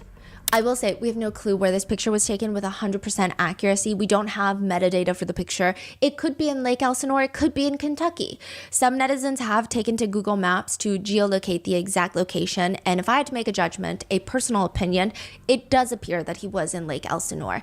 And if netizens geolocation spot very well, that picture was allegedly taken really close, about a 6-minute walk from where Celeste Rivas Hernandez lives. What kind of photo is it? Like It's just him in a parking lot talking to another kid. someone sneakily took a photo, or is it like a posed photo? No, it's like someone's, I don't think they sneaky, but it's not posed. Oh, someone just snapped a Yeah. photo. That is Like, here's not David. Probably like a Would- Snapchat photo of like, oh my God, Look at David. David's in our town. Right. Okay. And Lake Elsinore is a pretty small town. I mean, we lived in LA for almost a decade. I've never really heard of Lake Elsinore. So it's not, I wouldn't say it's like a destination everyone goes. If you're like, he was spotted in West Hollywood, it's kind of, oh, well, there could be lots of reasons for that. I don't know if that's a Chaperone coincidence. is in West But people thought that was very Hollywood strange. with her That coupled pink pony with club. Celeste's mother told TMZ that Celeste had a boyfriend named David. So Celeste's whole family has been very quiet about this entire case. I would expect that they are working, hopefully very So closely far, with law not enforcement, good. but there are other speculations and rumors of why they've been so silent online. But Celeste's mother has spoken to TMZ, and she stated that Celeste had a boyfriend named David. and that Celeste had been missing for more than a year. And all of this added together is definitely not making David appear like he has no connection. I'm not saying he's guilty. I would not be able to know such a thing, but it appears he's connected, in my opinion. And it feels like by this point, every 3 minutes, a new video starts going viral. This one is taken in a classroom. Celeste's alleged former teacher is in a class with his students. He's a science teacher. Out of nowhere, and someone's like sneaky recording this, one of the students. He takes out his phone, busts it out, and tells his students that he used to teach Celeste. It's like a little strange. I don't think he knew one of his students was recording him, but he's like, that's her in my classroom in front of this poster right here. When I taught her, she met this dude on social media. He was a rapper in LA. He came and got her. She ran away from home. She was gone for like a month. The cops found her in Hollywood, brought her back to our school. She came back to our school, kind of told people this story. She disappeared again in May of that year, May of 2024. That's when her friends told me what happened, that it was this rapper, and then I found out yesterday that she's now dead in that rapper's car, cut into pieces. You want to know how they met? I feel like I just said it. Social media. This is legit, a legit video of a teacher talking? Yes. That's kind of crazy. TMZ has reached out to the teacher, who told them that she was frequently absent from school. He didn't really know anything else about her home life, but he was just telling his students this as a cautionary tale to be careful of who you talk to on social media. Wow. Which there's drama with the teacher. Some people say he looks way too excited to be sharing this story that he knows Celeste. Some people think it's a cautionary tale. It's a whole mess. But that's ultimately the important thing of that. But that's crazy. Wow. How do you explain that? Yeah. And while all of this is going viral, you have almost complete radio silence from those that are actually connected to this case, which is understandable, but it definitely doesn't help the growing mountain of speculations. The only statements Celeste's family have made since the recording of this video are from her GoFundMe page, which read, as many of you know, Celeste Rivas Hernandez has been identified as the body found last week. She was a beloved daughter, sister, cousin, and friend. Her family is heartbroken and devastated by this tragic loss. They are seeking help to lay her body to rest. Any funds you are able to donate are greatly appreciated. Signed, the Rivas Hernandez family. Their original goal was $20,000, and they have since surpassed it. There have been unconfirmed statements by the family, such as another tweet goes viral. An Instagram account was created in 2020. So this is confirmed that this Instagram account was created in 2020, but we don't know who is behind this Instagram account. Apparently, David follows this Instagram account. It's like a private account, no pictures, barely any followers. It's like a random account. The allegation being that this account belongs to Celeste's brother, Matthew, who's 18. So this is allegedly Celeste's brother. Someone DM'd Celeste's alleged brother asking, dude, why does David follow you? All respect to your sister, and I hate how shitty people are being. Was it really him? Jesus. All love, man. Celeste's alleged brother, alleged real account, responds, yes, it was him, because he found my account out of nowhere and he followed me. I guess the insinuation being that David wanted to keep tabs on Celeste's family members to make sure that he knew what they were saying about what was going on, considering Celeste has been considered missing. The DMs continue. Whoa, he has it coming. That's wild. Just randomly. Did you ever even talk to him? Celeste's alleged brother responds, I met him once in person. Did you and your family know of your sister being with him? Like, was she living with him? All this is so confusing and disgusting. I knew and went to the police about it, but lack of evidence, so it's waved off. Oh, wow. And now that there's like 1,000 people backing you up and it's not going to happen again, but if they had listened, basically saying shit to the cops. Even then, they don't do anything. They haven't done anything towards him. That's how it is with celebrities. Just look at Diddy. They don't do shit. I know, it sucks. Fucking crazy. People suffer for it. How long has she been gone? Dead? 2 weeks. Damn, that soon? People have been saying like a month. The dude's a weirdo. His songs all have weird messages and imagery. What do you think happened? Like he just didn't want her to expose him being with her? I don't know. Damn, was your sister in love with him and choosing to stay? I'm guessing it was all him just manipulating her. Yeah, she was always saying that he was waiting until she was 18 to get married and stuff like that. F***ing sick. What's crazy is all these people in his circle who knew and didn't say shit. I saw one guy got sued by him. Oh yeah, okay, so this is a whole thing. I'm sure you would have been too if you kept pushing. Dog, what? I never knew that. My sister wouldn't say anything, ever. Dude, there's so much in that Discord that he has. What the f***? There's a Discord?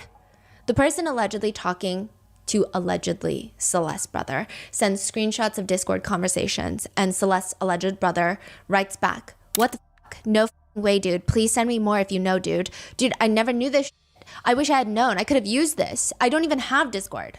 What's on the Discord? Is it the one that you just read, or there's more? It's mainly that. And then a guy was talking about how there were allegations that he heard rumors that David was talking to minors.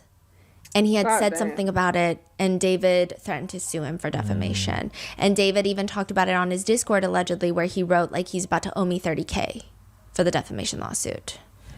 So there are screenshots of that, but we're going to go more on that later. But one part of the DMs that make people believe that this is, in fact, Celeste's brother is he does send 3 pictures of Celeste. Technically, they could be pulled online. Technically, this could be Celeste's friend from school who found these pictures. I don't know, but the pictures look like someone who probably knew her. But we have no clue if this is Celeste's brother, and if this conversation is real, and if it's even taken place. So far, the only confirmed statements that the brother has made as of filming this is he has apparently told NBC LA that Celeste's family are grieving and are aware of the singer David, and that Celeste knew David. He just gives one statement that says she was on her way to see a movie with him but never returned. He also states that David would frequently pick up Celeste in the very Tesla that she would be found deceased in. Oh boy. Oh, so the whole family is pointing finger at David. Directly. Seems like it, yes. By these statements. Wow. Oh, Yes. boy. And another statement to NBC News states that Celeste's 18-year-old brother says the family is struggling and, quote, "I'm just trying to stay positive. I'm just trying to move forward. My mom's grieving real bad. My dad's grieving real bad." Celeste also has a sister. Now, this is again unconfirmed, but it has been widely accepted that Celeste's sister seems to have reactivated Celeste's old Instagram account, renamed it to Justice for Celeste, posted a few stories. So the stories read along the lines of bringing this account back, please share, last seen in Lake Elsinore. So these are like and another story where, can we please spread this story? There's a link to the GoFundMe, and another one that reads, we lost our girl, but we did everything. Flyers at her school, TikToks, Instagram, Facebook, police, family searching everywhere. Even our family in Mexico shared and prayed for her. And another post reads, my mom hasn't spoken in a week. She feels she failed her daughter, but she didn't. She did everything. Our house is quiet and broken. Aside from that, nobody else has really spoken out. Ruby Alonso, a resident of Lake Elsinore, she told the LA Times that she's known Celeste and the entire family since maybe Celeste was in kindergarten. She has a son around Celeste's age. She tells the LA Times that after running away, she does recall Celeste being brought back on one occasion by herself. How does she know Celeste? Just like their family? Yeah, they all live in Lake Elsinore, and her son is around Celeste's age, so they probably go to the same schools. I see. And she said that at one point Celeste came back from running away by herself. And then there was another time where the police brought her back home. Wow. So the police also knows a lot then. And that's why people believe that the LAPD is being very hush-hush. Some people originally thought that they're being hush-hush because David is a famous musician and they want to cross their T's and dot their I's because of what happened to the likes of Sean Combs and pretty much a lot of musicians. I mean, David is not Diddy though. Diddy was an industry giant, an industry juggernaut. Diddy was, that motherfucker has been operating as one of the biggest name in the music industry and entertainment industry for like 20 fucking years plus. David just came out. He seemed to be a very big artist, but let's not compare him to Diddy now because Diddy is different. That motherfucker is a billionaire. And yeah. Like Diddy, he was a billionaire. He has very high up connection and shit like that. So I would say it's a little bit different. However, I do understand the lack of trust towards law enforcement because in cases like this, they rarely do anything, and when they do, it's usually too late. That is not something that surprises me. Like law enforcement will deadass not do anything until there's a body. That is a very sad reality of law enforcement. Like they be shooting innocent black people and they don't do anything to save, protect, and serve the community. They're too coward to go inside a school that is undergoing a fucking school shooting. Like I don't have a lot of love for cops in general. I really don't. So to learn that, I mean, now he's 20, but Celeste is apparently she was not even 15. She's been found like she was 14. And that means that he was what, 18? Pretty sure that's still statutory rape, bro. I don't know how the law works in the US, but wouldn't that be statutory rape?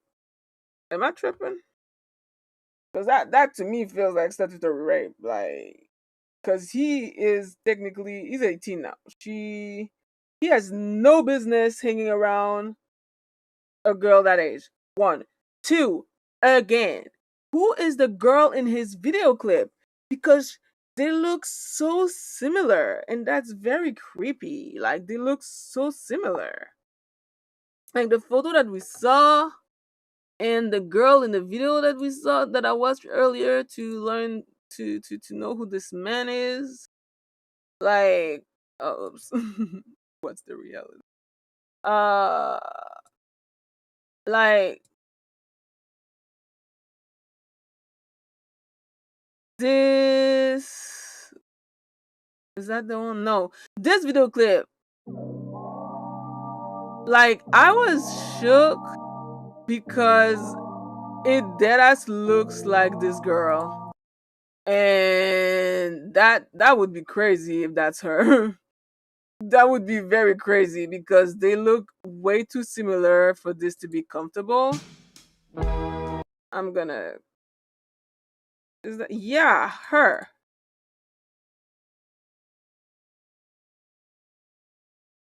They look similar. I don't know if it's her, but they look very, very, very similar.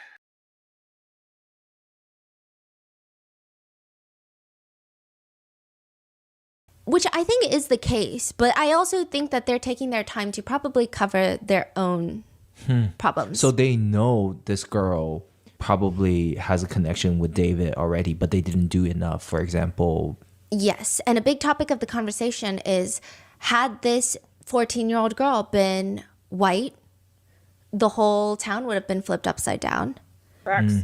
Especially a person of color. A black man would have been arrested without a body, without anything really, just any vague connection. They might have arrested him already. So there's that conversation, as well as the fact that, I mean, this is in Los Angeles.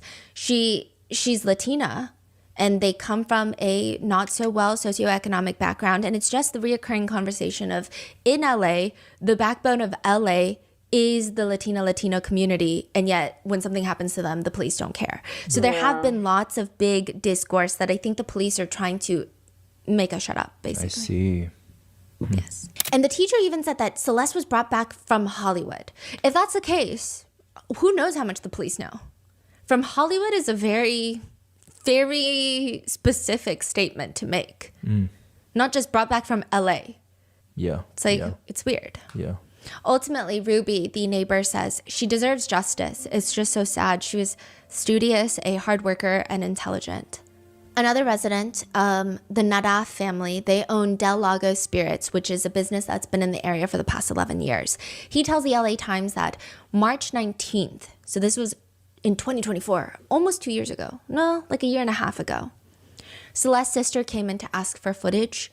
This is a month before she's last seen, and he pulls CCTV footage where at 7 a.m., a young little girl is seen walking down the street by herself.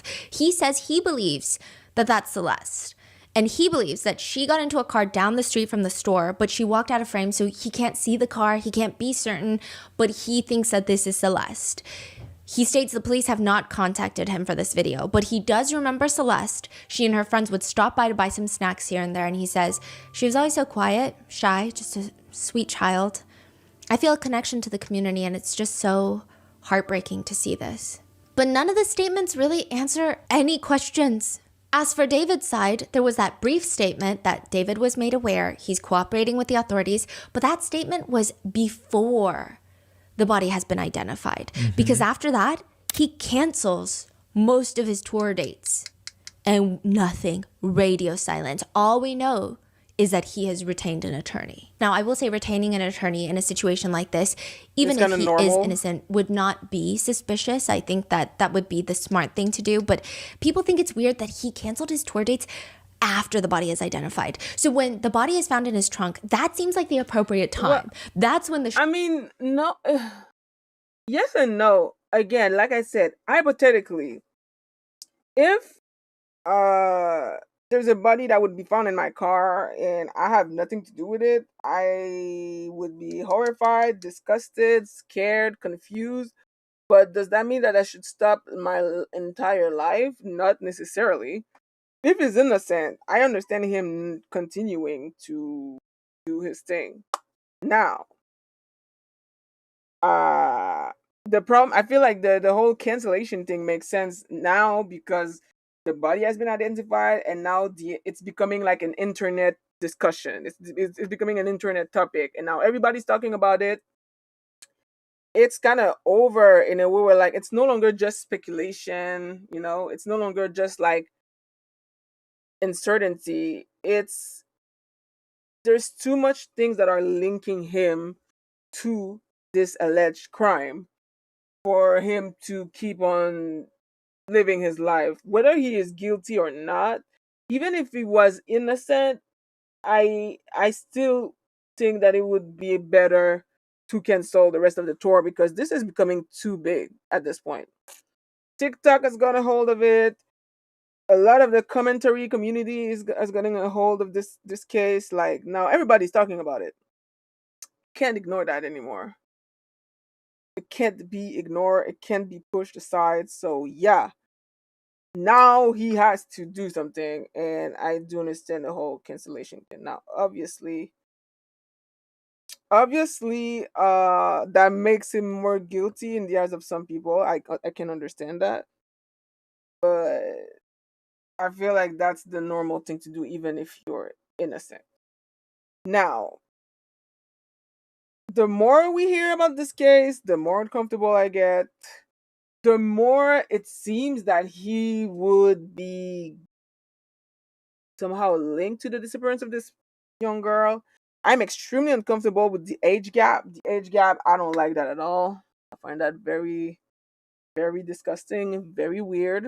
Like, it would be different if she was like 17 or 18, right? But she died, she was what, 13, 14 when she died? And he was what, 18, 19, something like that? 17 maybe? Even 17 with a 13 years old is weird. 17 with a 15 years old, I can understand. But with a 13, 14, like, I'm starting to side eye you. So, very tragic. Very, very tragic. Shock is happening. Everyone's like, wait, what do you mean? And even though people did not think that he was guilty right off the bat, that seems like the time that you would cancel the tour dates. Mm-hmm. But then the body is identified and then you cancel the tour dates. It feels like, oh, then you are connected to the body that's been found in the trunk. It's just like a weird timing of it. It doesn't make any sense. Why would you cancel it? If you are still very unconnected to the case, you would say, oh, wow, okay, my respects to the victim's family, but I don't know this person. My car was stolen. I feel sad. Like, it would be a very generic PR statement that would be pushed out like that. Mm-hmm. But that's not what happens. Others are confused by the fact that he did not report his car stolen. There's actually a lot of arguments about whether or not car being reported stolen is a big factor in presumed guilt. Some people think that David is rich now. He's on tour, he's busy, he's 20, he's not worried about one of his Teslas going missing. He's probably not keeping up with his belongings like that. Others are saying it's kind of odd that he never reported it stolen. I bet it's him or someone close to him. I doubt a robber or a stranger just took someone's car, let alone a Tesla that everyone knows records, to leave a body in. My other thing is, like, this all happened very recently. She's been missing for over a year. She kept running away, presumably to David, which is, again, ew. She's a child. You sick fuck. But she's been missing for over, like, we say missing. Like, she's been, her family hasn't seen her in over a year. I don't know. That's a lot. That's a lot of circumstantial evidence, but unfortunately, all the circumstantial evidence seems to all be pointing towards this man. Where there's smoke, there's fire, and so far it seems like the fire is pointing toward him. It's weird. The chances are higher it's him or someone who he knows or works for him. Another person comments, that's what I think. I think it's someone I don't think he knew. I think it's someone that works for him. If they had something on him, he would have been detained. Yeah. Netizens' grip on the presumption of innocence is getting weaker every hour that this progresses. A search warrant is executed inside David's Hollywood Hills house for several hours, close to 12 hours. The yellow tape goes up. Ton of unmarked police vehicles just parked all around the street. Neighbors report seeing about a dozen law enforcement officers working in there, combing through the house. Authorities are seen walking out with evidence bags, electronics. The police say that the search warrant, several items of evidence were recovered and will be analyzed by detectives in the coming days. This is an ongoing investigation. Investigators are following up on several leads, which is one of the most vague statements known to mankind. That I think it has to be a skill to give a statement like that. The house is not owned by David. Like I said, it's actually leased by his manager, Josh Marshall, which would make sense. A lot of celebrities don't sign their own lease agreements, but it is likely that David was the one living inside. There's lots of collabs that he filmed inside of that house. So, Ryzen, that's the thing. He knew the victim. They were dating, apparently. They had like a personal relationship. She was underage, which is a huge red flag. And it was known that she would run away to him or with him or something. So, like, if the thing is, again, he hasn't been arrested yet. Which is very, very, very mind-blowing to me. Because, like, that's not the kind of case where the police is scared to arrest a black man. So I'm like, the fact that they haven't arrested him yet is very, very strange, and most likely why, like, people are kind of going crazy about it. So if it's not him, it's somebody close to him. But that little girl was linked to him. It's confirmed. They were linked. So. With other celebrities. It's $20,000 a month to rent, and the actual owner of the house told Rolling Stone, this all comes as a complete shock to me. They didn't even know David the singer, and they especially didn't know that a singer lived in that house. They thought it was a guy named Josh Marshall, because that's who signed the lease, right? But they said, until then, I had no idea anything had happened at the house or what was going on with David and the missing girl. I never knew David, and I wasn't aware that he ever even lived in the house. TMZ reports that LAPD had a specific division out at the house that primarily work on finding trace amounts of blood. It's like the luminol squad. They report that they were luminol testing for blood in his house everywhere that you would expect, but also including drains. So this is it's TMZ. They used law enforcement sources that are not identified. And again, it's TMZ. So it's hard to say how accurate this information is, but I think this is what causes everyone to believe that she has been dismembered. There is no concrete proof as of right now because the wording has been consistently changed. Some notable outlets will say that it was just a head and torso found in the trunk, which then others are saying, no, it was her, but in pieces. So it's all over the place. But I think that this drain checking for blood adds to the dismemberment theory that netizens have. So they were looking, but they don't know were disclosed? Yes. And technically, as of right now, her manner of death on her medical report is listed as deferred. So that means to be determined, not a homicide. That doesn't necessarily mean anything. Yeah. That doesn't really mean much. And we'll get into theories of what the cause of death could be if it's something like deferred. But the investigators seem to be operating as if they're investigating a homicide, even though they consistently keep saying it's a death investigation. The investigation is being led by the LAPD Robbery and Homicide Division as a death investigation. They executed a search warrant. The LAPD chief states, we have a lot of resources dedicated to bringing to a conclusion, but to go beyond what's already been made public would be inappropriate. As for whether LAPD are looking into David and Celeste potentially having a relationship, he says, whenever you investigate a homicide, and this was crazy because I was talking to the RM team about this last night, and my husband was like, oh, a homicide. So it is a homicide investigation. Yeah. Because we were just reading through it so quick, we didn't even catch it. Yeah, because this is the whole thing. Everyone's like saying deferred. Like you guys were saying, not sure. I don't know. But then the guy literally goes homicide. Yeah. I think it was like one of those things where everyone's like, it's definitely a homicide because in a trunk. But then for him to just straight out say it, it was like the only confirmation that we've gotten so far. Because so far it's a death investigation. Yeah. Everything's so close to them. Whenever you investigate a homicide, the detectives look at all of the associated issues as well. And in this case, that's something that they would be looking at. So it's just very vague. While authorities have been searching David's house, the internet has been collectively searching his very extensive digital footprint.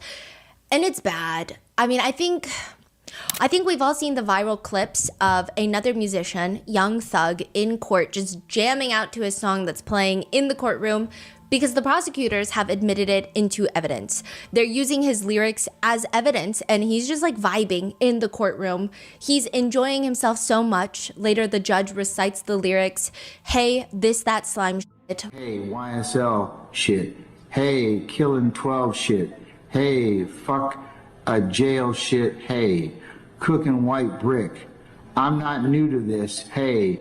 I'm so true to this. Hey, I can put up a whole slime of 100 licks. Slimer gets slimed. It's that slime shit. Which was supposed to prove Rico. Also, the prosecutors admitted his lyrics, quote, I never killed anybody, but I got something to do with that body, to try and show that Young Thug was engaged in criminal gang activity.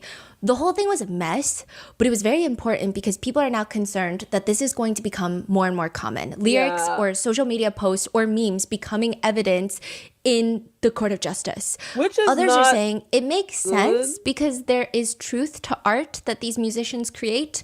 I don't know how that applies because know. I feel like That lots of makes me authors, uncomfortable. lots of film directors should be locked up in jail if that's the case. Like but Quentin the whole Tarantino should be in internet jail? What the fuck? does pretty much think that David has been confessing to everything in his music. One of David's most popular songs is Here With Me. The music video premiered November 23rd, 2022, and it shows David in a blindfold washing ashore on a beach. So blindfold is typically associated with Itami. But at this point, Itami is like not a known well figure in his music universe. He washes ashore and all he can think about is this girl. She has curly hair. Lots of people say she looks just like the victim Celeste. Yeah. There's a person in the music video. Yes, but this is someone that's been hired. So it's not Celeste, but it almost, some netizens are saying it looks like he hired people to play Celeste. Huh. In this music video. But this is 2022 though, right? Yes, and there are speculations that they've known each other since 2021. Oh. Wow. And she was 11 years old. Ew. She has curly hair, a white flower in her hair, and it is a montage of them running on the beach, running through water. He's singing to her, watch the sunrise along the coast as we're both getting old. I can't describe what I'm feeling. All I know is we're going home, so please don't let me go. And then you have these montages where they're hugging, they're sitting, watching the sunset with their backs turned to the camera. A lot of people say with the resemblance of the love interest, again, it feels like an obsession with Celeste because why does it look like Celeste? The lyrics are, and if it's right, I don't care how long it takes. As long as I'm with you, I've got a smile on my face. Save your tears, it'll be okay. All I know is you're here with me. Watch the sunrise as we're getting old. I can't describe. I wish I could live through every memory again, just one more time before we float off in the wind. Then it cuts to him in a blindfold, falling on his knees, realizing that he might have lost her. He doesn't have her right now. And then at the very end, ominously, it's an older David. Like I'm talking middle-aged David. Someone's playing David. Sitting on the beach by himself. So that same bench, he now just puts a white rose where the love interest was sitting. And then he walks towards the water himself and it just cuts to his clothes being on the sand. I guess the insinuation being maybe he walked into the water because then young David is now washed ashore. And I think the whole thing is like, I gotta go find her. It's like an analyzation of the love of his life and growing old, wanting to grow old. So I guess it's the idea of yeah, we could fight all we want because there's montages of them fighting. But you know what? At the end of the day, as long as I'm with you, I got a smile on my face. So let me go find her again. Seems to be the vibe.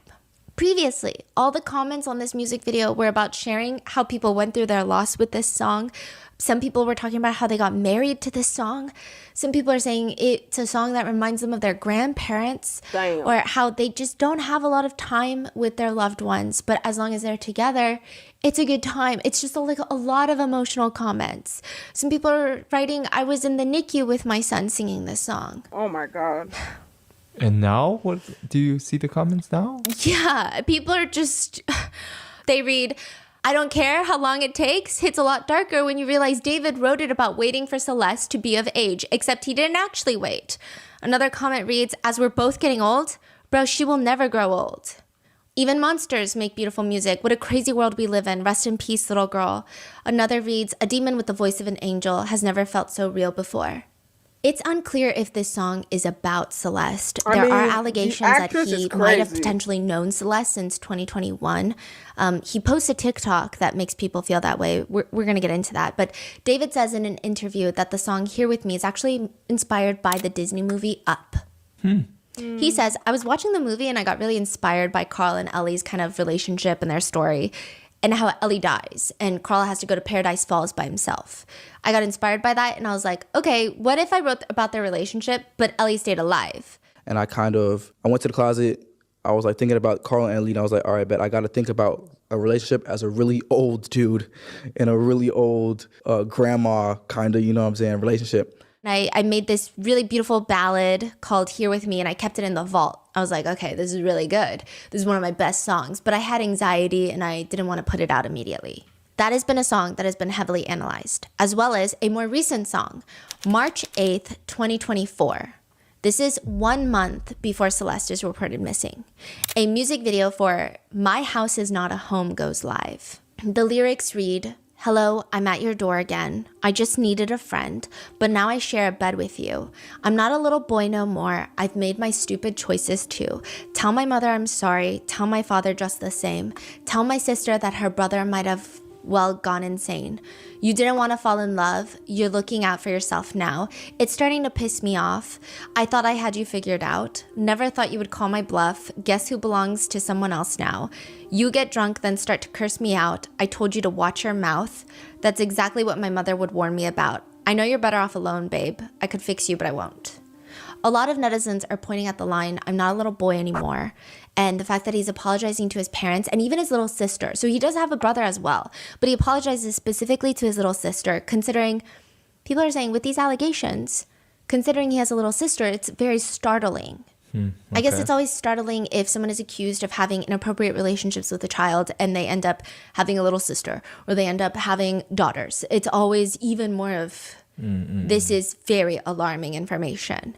The top comment for that music video now reads, with 4,000 likes, he's not beating this case. Every song is a confession. Another one reads, in every video, he's blaming her. He's mad at her. He feels like she deserved it, like she messed it up for him and ruined him. He's kind of psychotic. His bloody shirt wearing alter ego Itami does make an appearance in this video as well, lighting the house on fire. So this is 1 month after Valentine's Day. 1 month before she's reported missing. And that Valentine's Day, he actually posted a video where he said this is like his first time having a Valentine's Day date. So people think it could be Celeste. We don't know who. He never said anything. No. Okay. David does release a few songs around that time, like 5 days before Valentine's Day. Another song is dropped called Leave Her. Notable lyrics netizens have obsessed over include, you call me at like 2, I can't sleep, how about you? You want me to come through, I found peace without you. You want what you can't have, but it's my fault, I bought it for you. I can't stop falling for her, did what she want me to, but I still leave her. David says that this song is actually about one of his friends' relationships that he observed, how there was a very big power imbalance. The guy loved the girl way more than she loved him, and that ultimately led them to break up. The same day, he drops another song called 2016. Notable lyrics people have been commenting on read, I'm not the same kid I was in 2016. I was young, I was dumb, now I overthink things. I hate birthdays, they mean nothing to me. I don't celebrate, so don't buy me anything. I don't deserve it, I'm bleeding out on purpose. I didn't care what you said when I was a kid, but you try to ruin my life 1,000 times, but now look at you. David does an interview where he says that this song is to break out of his relationship-driven music so far, and it's like the grungy, gritty, growing up punk rock feeling, which you can hear in the song. But in hindsight, people are saying it's ironic, the fact that he was allegedly dating a child, for him to be talking about what it was like being a child and how you ruined my life when I was a kid, or you tried to 1,000 times when I was a kid, which people find to be rich coming from someone who had the deceased body of a child in his trunk. Additionally, he talks about how birthdays mean nothing to him, but netizens have been overanalyzing one single birthday in this case. There is a connection and allegation that David keeps dropping things on Celeste's birthday. The most frequently talked about one being the music video for one of his most famous songs, suspiciously titled Romantic Homicide, was dropped September 7th, 2022. To give further context, though, and preface, that song was released earlier in July 2022, but the music video to the song was released September 7th, 2022. This is where it gets very confusing. People see the upload date, they see Celeste's birthday on her missing poster, they think, okay, this is a confession. He killed her, confessed to it in the song. That's it. Or some people are saying he knew he was going to do it and he confessed in advance, like life imitates art. But it's really hard to determine. Firstly, it has not been confirmed and signed in ink that David and Celeste were in a relationship, but assuming that they were, it's hard to pinpoint exactly when they started allegedly dating. Some people believe 2021, the reason being that Celeste went missing wearing a pair of Hello Kitty shoes, Hello Kitty Crocs. They are listed on her missing poster. She has been photographed in these Hello Kitty Crocs. Overall, she just seems to have a very strong liking for Hello Kitty. But David seems to also be obsessed with Hello Kitty. Really? His Instagram profile picture is Hello Kitty and a big bomb, just an explosion in the back of an animated Hello Kitty. Huh. In a TikTok, he's standing in a hotel room and it's his song playing in the back. And the caption on the screen is, when your card declines at therapy and they bring in that one Hello Kitty girl you met in 2021. People thought that was what about does that mean? Lord I'm have sorry. mercy. When your car gets declined and they bring in that Hello Kitty girl, what does that even mean? It's supposed to be like a TikTok meme. I think it's supposed to be like, I need to pay for therapy, my card is getting declined, but they bring in the Hello Kitty girl and now you like really need therapy. You're like on your knees. Is the vibe. Okay, But the most okay. important part is Hello Kitty girl that he meets in 2021.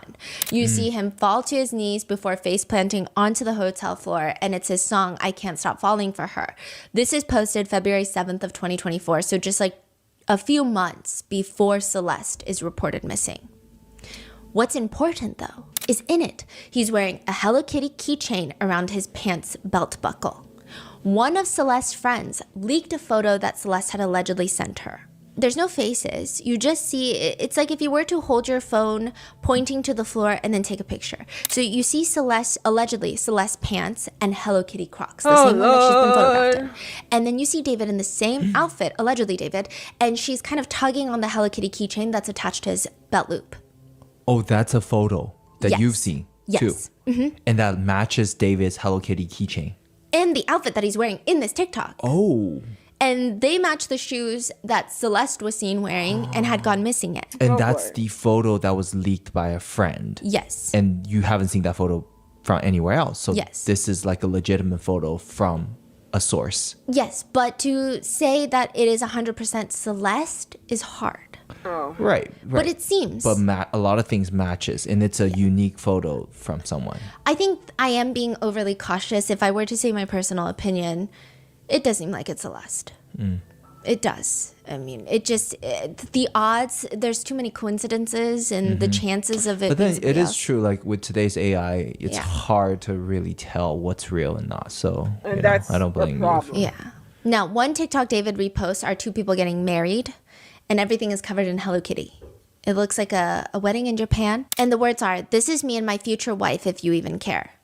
To which the comments read, "She went missing wearing Hello Kitty sandals, ... The way he knew she liked Hello Kitty and then made it into his whole persona is really sick. Then another TikTok from December 2024. This would be 8 months after Celeste is reported missing and 9 months before she's found dead. It shows him waving around 2 Hello Kitty skateboards. And the words on the screen read, "Guess who's building Hello Kitty boards today instead of dropping an album?" In the caption it reads, "Hello Kitty comes first, I don't make the rules." So netizens are like, who is the Hello Kitty skateboard for? Then another one where he is singing to 2 Hello Kitty plushies and hugging them. And the words read, "Me singing to my Hello Kitties because they're the only ones who don't rush me to drop music." Caption reads, "When nobody was there for me, Hello Kitty was there for me." There's another one where he says, "Got a side job cleaning sneakers." And he's washing sneakers outside. And one of them are Hello Kitty sneakers. Wow. And they look like the sneakers that Celeste has been pictured wearing. Even more, his recent Instagram post from February 19 of this year, 2025, he does a Forward magazine cover shoot, and a lot of the plushies that he's pictured with, like he's just laying there surrounded by plushies, are from the Hello Kitty universe. Really? There's another one where he posts a picture on Instagram wearing a Hello Kitty acne sticker, which... So I have an issue. I know that maybe it sounds sexist. I don't really care. I have an issue with grown men obsessing over Hello Kitty, bro. I feel like Hello Kitty, unless you maybe are, part of the rainbow community, I feel like for grown men, seemingly heterosexual grown men, I don't know. I know it might sound problematic and or sexist, but I feel like grown men obsessing over Hello Kitty is weird.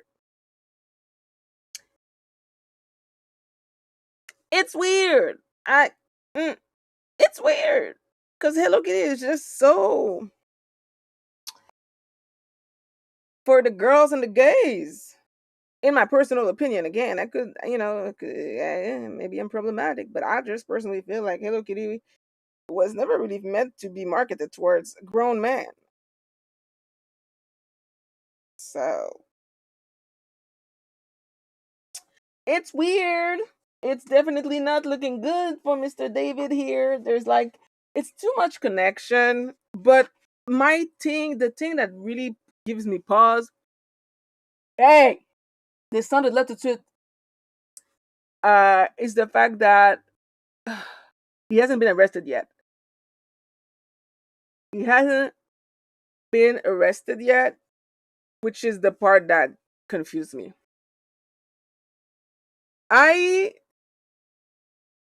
On one hand, oh my God, I want to believe that he didn't kill her because I would be very disappointed. I want to believe that somebody else killed her. Rest in peace for this poor young girl. But I am still disgusted with the Hello Kitty thing and the fact that he seemingly knew her since she was 11. That is unforgivable to me. Even if he didn't murder her, the fact that he was linked to her since she was 11 and she ran away from home to be with him, that is disgusting. That is pedophilia. I am sorry. That is pedophilia. Straight up. Like, you have no business hanging around a girl this young. None. You are too grown for this. So that alone is ground for cancel culture. But the murder thing, the fact that he hasn't been arrested though, that's weird. That gives me a lot of pause. Because I feel like, again, a young black man, I don't know, police usually don't really fuck around with that. The only one that they took their time with is Diddy. I will say, I think I have the same ones, so I'm not necessarily one to comment on that, but it's on his nose, and it just reads, Hello Kitty, good eats, great shows, and new music, heart face emoji. Yeah. Some netizens find his Hello Kitty obsession to be creepy, with netizens writing, Hello Kitty is literally for the girls and the gays and the kids, like that's it. That's what I said. So there has been that. I don't know, some people are defending it, saying Hello Kitty is kind of like an edgy thing guys will do these days. It's contradicting to their otherwise relatively masculine, edgy energy. It's supposed to be dorky, cool. But that's not the problem. The problem is Celeste went missing wearing Hello Kitty shoes, so the connection seems to be too strong. And then back to the date of the birthday, there is a Discord message circulating which shows a deleted user on Discord. So it just says deleted user interacting with other people on David's Discord. And on September 7th, 2022, someone tells the deleted user, happy birthday. Uh-huh. Deleted user responds, thanks, babe. Now, David was reportedly having interactions with the deleted user, and this same deleted user was posting a picture wearing a ring and a finger tattoo in red ink that reads David. So people think that this is Celeste because she also has another red ink tattoo, allegedly, according to her family, that reads Shh, which matches David's tattoo. So if they've known each other from 2021, like some netizens believe, him uploading his music video for Romantic Homicide on her birthday in 2022 could or could not be a coincidence. I don't know. I will say that in this case specifically, the number of coincidences that my brain is normally comfortable with has been surpassed. In any event, the music video for Romantic Homicide goes up. This would have been Celeste's 12th birthday and almost exactly 3 years before she was found dead in his car. The music video has been analyzed like it is a piece inside of a museum, and it is a weird music video. The video starts with David wearing a full suit and a white blindfold, laying on the cold cement. There's just rain falling on him. He's singing, "I'm scared. It feels like you don't care. Enlighten me, my dear. Why am I still here?" He eventually gets up, walks towards the train tracks where a train is passing by. And you know how in between the train cars and even the train windows, you can see someone on the other side. It looks like the ghost of a girl wearing a wedding dress. Some netizens believe it looks like Celeste. Some netizens say it looks nothing like Celeste. Others say the vibe is like Celeste. It's just everyone's fighting about it. But regardless, people can kind of agree it does appear, according to all of his music videos, he seems to have a type. Oh, yeah. He finds the girl, and now she's laying on a bloodied mattress, still in the wedding dress, but she's dead, and there's blood everywhere, and white roses are covered in blood. The lyrics are, "In the back of my mind, you died, and I didn't even cry. No, not a single tear, and I'm sick of patiently waiting for someone that won't even arrive." And that's like just repeated. "In the back of my mind, you died." And now there are AI versions out there that now say, "In the back of my car, you died," which is inappropriate to say the least, but "in the back of my mind, you died, and I didn't even cry." And then at the very end, the lyrics switch to, "In the back of my mind, I killed you, and I didn't even regret it." David drops the briefcase that he was holding, or suitcase, and it's filled with bloodied knives, bloodied roses. And the lyrics that are playing is, "I can't even believe I said it, but it's true. I hate you." This has been a big part of the conversation online to the point where this song is at least 3 years old. It's September 23rd of this year. It had its biggest streaming day of all time on Spotify. Wait, September when? 23rd. So after Celeste had been identified.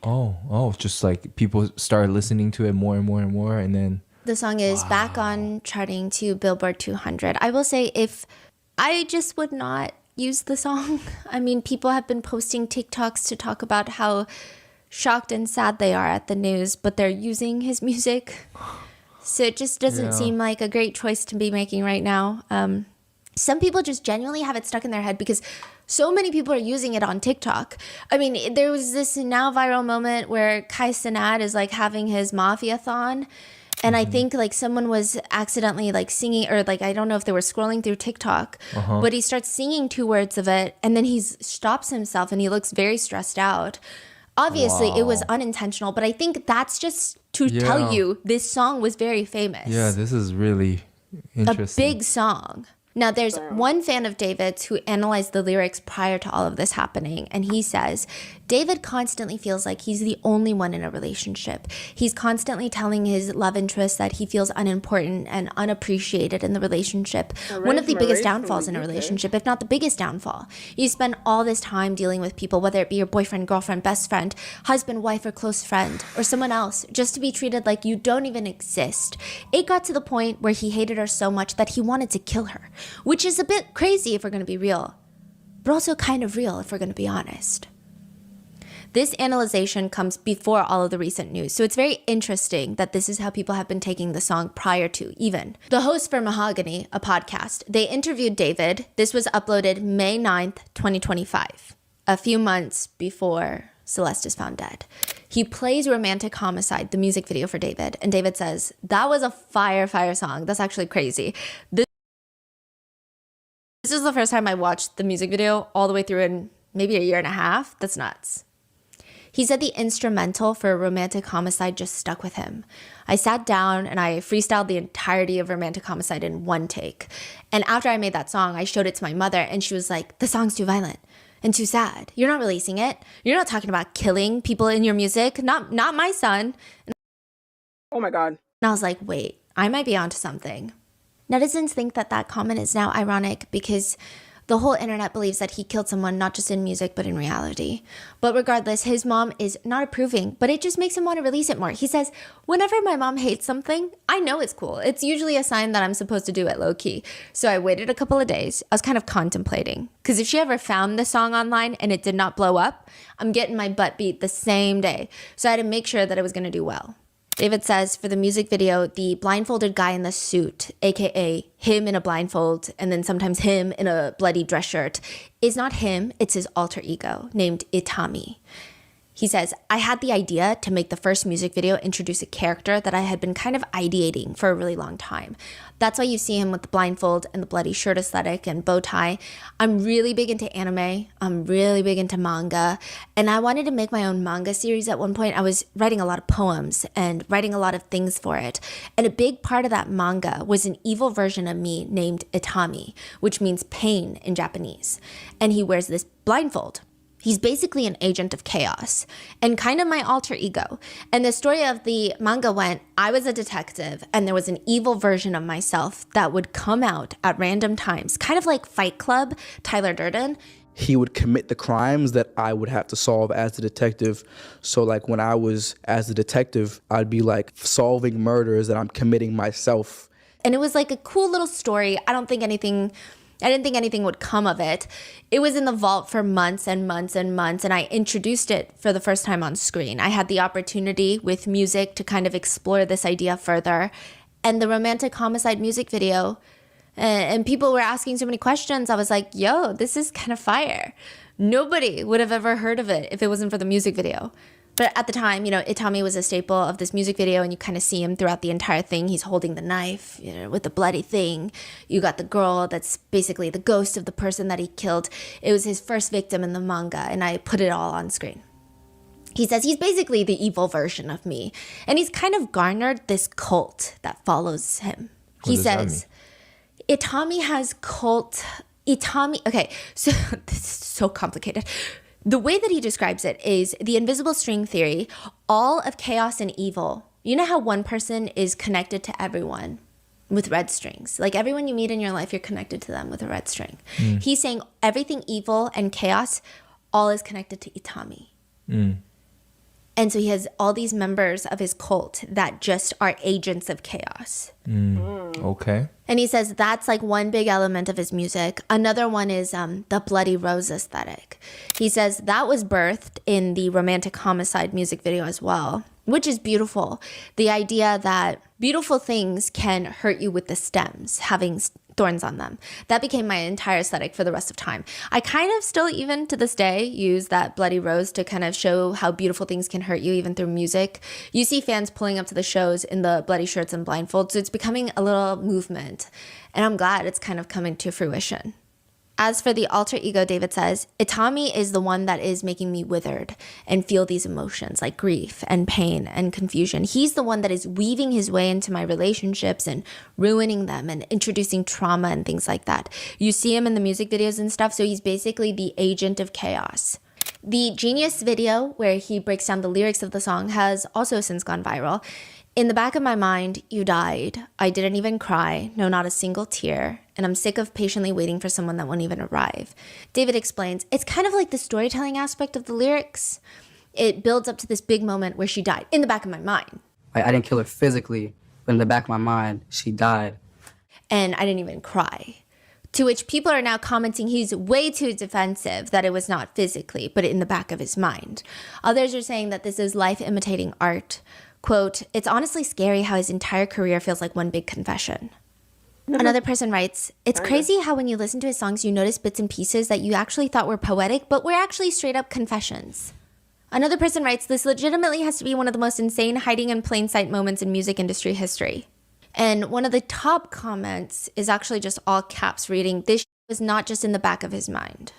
Just to disclaim once more, it's not technically a confession because, well, we don't even know if he did it, but also the song was written, produced, and released 3 years before Celeste was found deceased, and music is not, at least right now, does not have strong evidentiary value in the court of law, at least right now. It does not. It's hard to use the word confession. I think a lot of people say maybe a premonition, maybe a bad omen. Those are maybe more appropriate words. Some people think that everything is reaching. Others say that his ominous explanations of his music videos are not helping to the creepiness of his music videos. Others are also saying, yes, the art can be dark, but why does David also have to be so dark about it? They point to Little Tekka, who has been going viral recently for rapping about driving in Ferraris and Mercedes, but he admits in his Genius interview that he didn't even know how to drive at that point in his life. So I hopped in the Benz. I don't even drive. I don't even know how to drive. So people are saying that could have been David, but instead, the way that he explains everything just feels more eerie.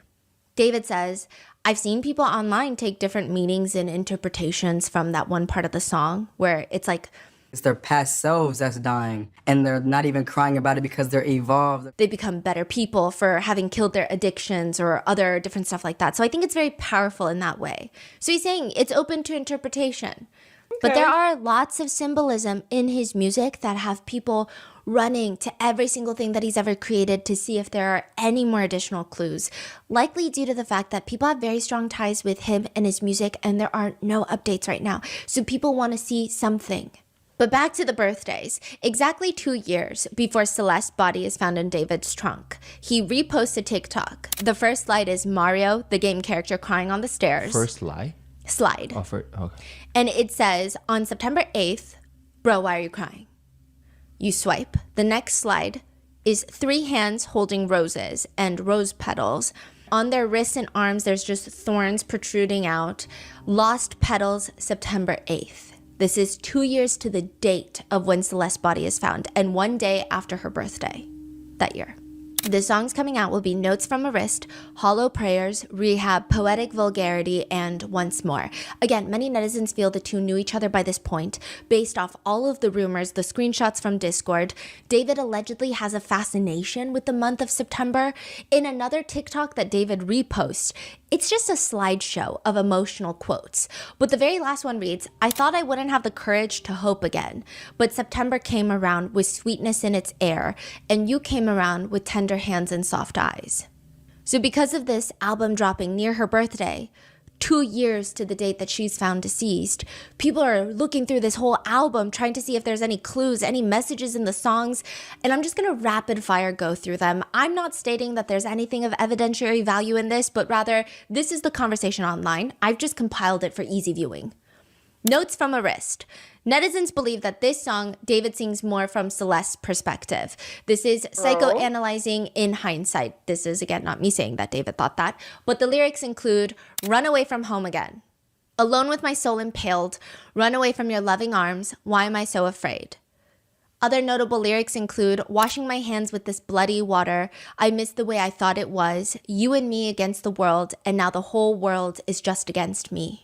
People are saying washing hands with bloody water. TMZ reported that they were checking the sink drains for blood.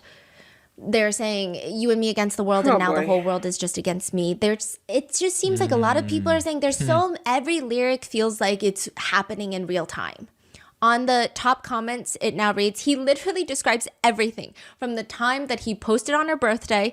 Everything was right in front of us. I can't believe it comes down to this. He was telling her story little by little. In the music video, you see yet another love interest who people say is a beautiful girl with very curly hair. Some people say it's similar to Celeste. Some people say not every girl with curly hair is Celeste.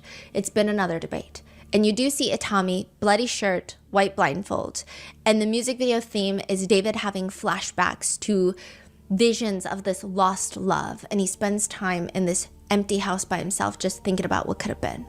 Then there's Hollow Prayers. Not as often talked about, but notable lyrics include lost again, trying to find myself, searching through both heaven and hell, I can't let go, oh it's all my fault, can you take me and replace me with someone else? I can't even walk anymore, and my eyes are sore from all the tears I cried, please don't let me die. Some people believe it sounds, again, more like it's from Celeste's perspective. Not that he wrote it in Celeste's perspective, but more so the conversation is, it's weird that everything feels so intertwined.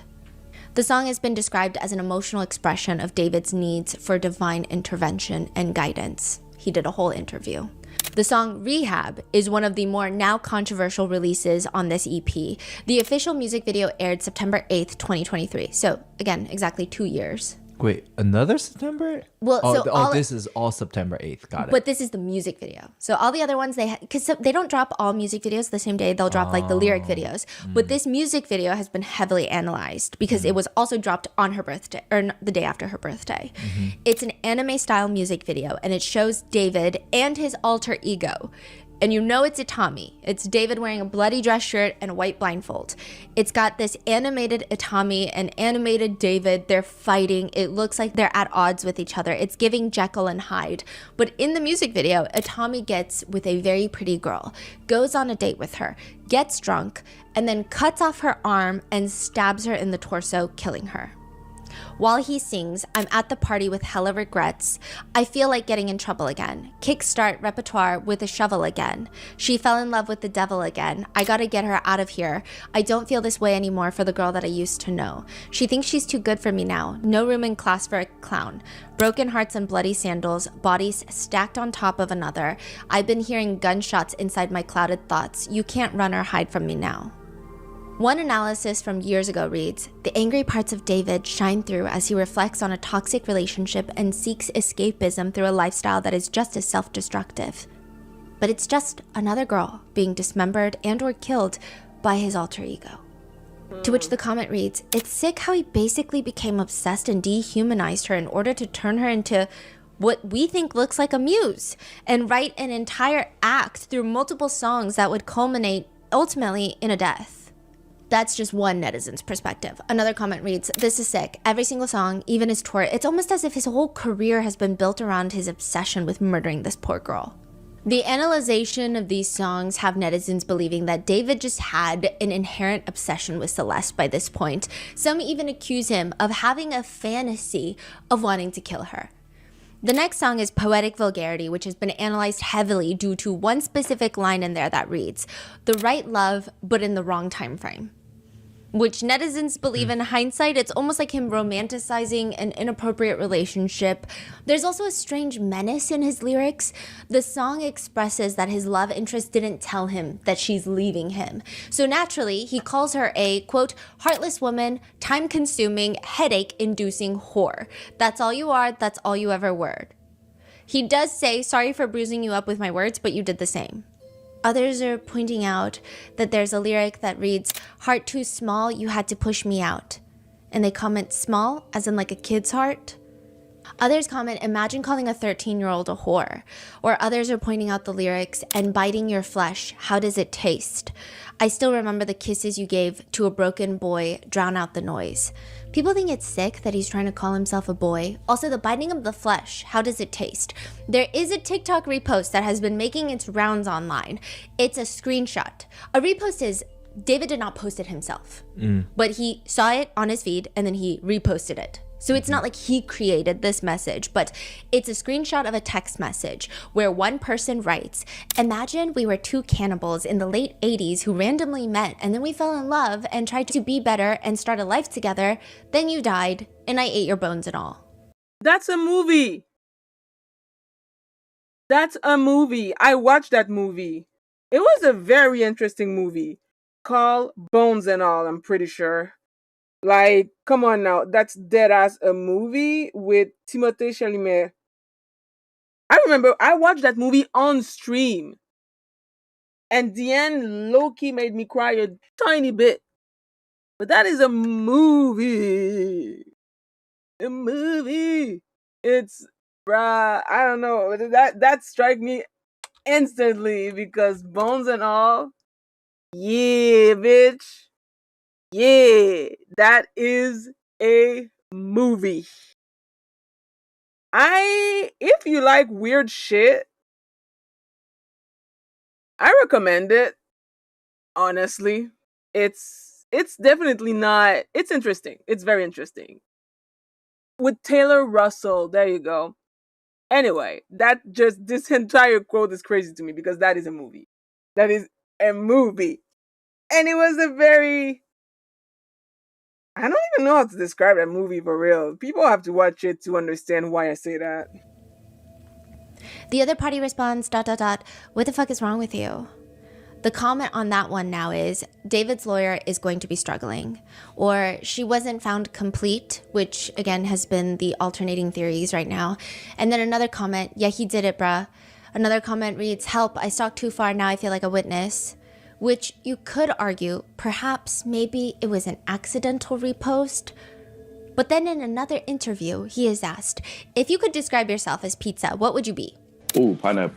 I was wondering like why every time I eat pineapple, my cheeks will burn. It's because pineapple has a chemical that eats away at your flesh while you eat it. So I describe myself as a pineapple because I eat away at your flesh. I get it. I think artists are naturally maybe stranger than the general population, or they try to be. They put an effort to be edgy. Maybe that's just what it takes. But at this point, there's just a lot of weird coincidences. There's just too many connections. Not saying he's connected to the death, but there's a lot. The top comment now reads, bro, this will be evidence in the courts, which is debatable. But the next song is Once More. This is the last song on this EP. The melody is soft, sweet, even retrospective. But again, it is all about heartbreak. Lyrics read, I love you, 3 words I don't say anymore. Picking my mind up off the floor. Will I put it back in my skull? No, not ever, because you said we were forever. That's some fable. I can't move on. The top comment now reads, so he killed her for trying to move on from him? She was finally outgrowing him and he couldn't deal with it? This all comes out the day after her birthday. Coincidence or not, it's up to you, but adding more to the birthday coincidences. David's last Instagram post is from September 7th, 2025. 1 day before her body is found, on her, what was supposed to be her 15th birthday.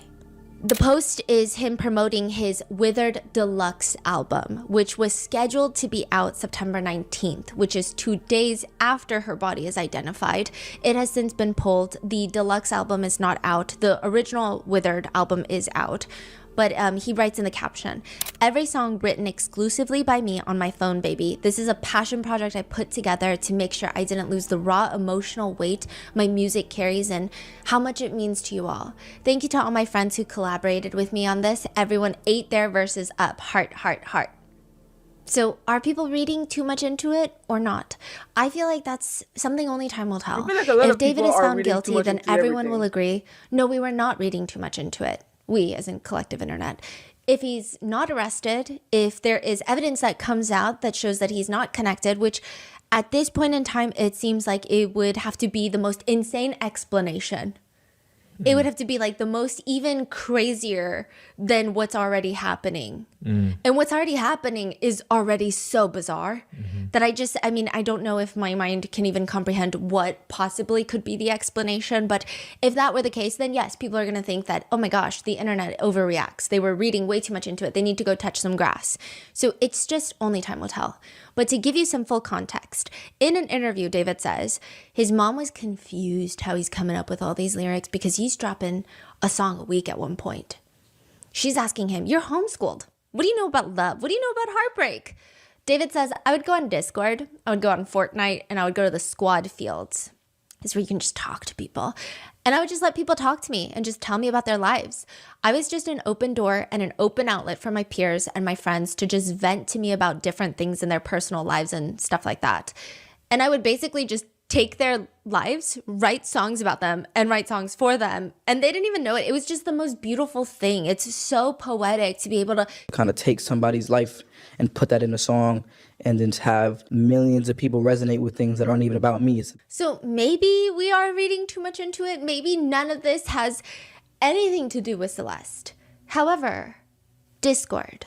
Discord is where everything is coming out. Screenshots of the past, conversations with someone who could be Celeste.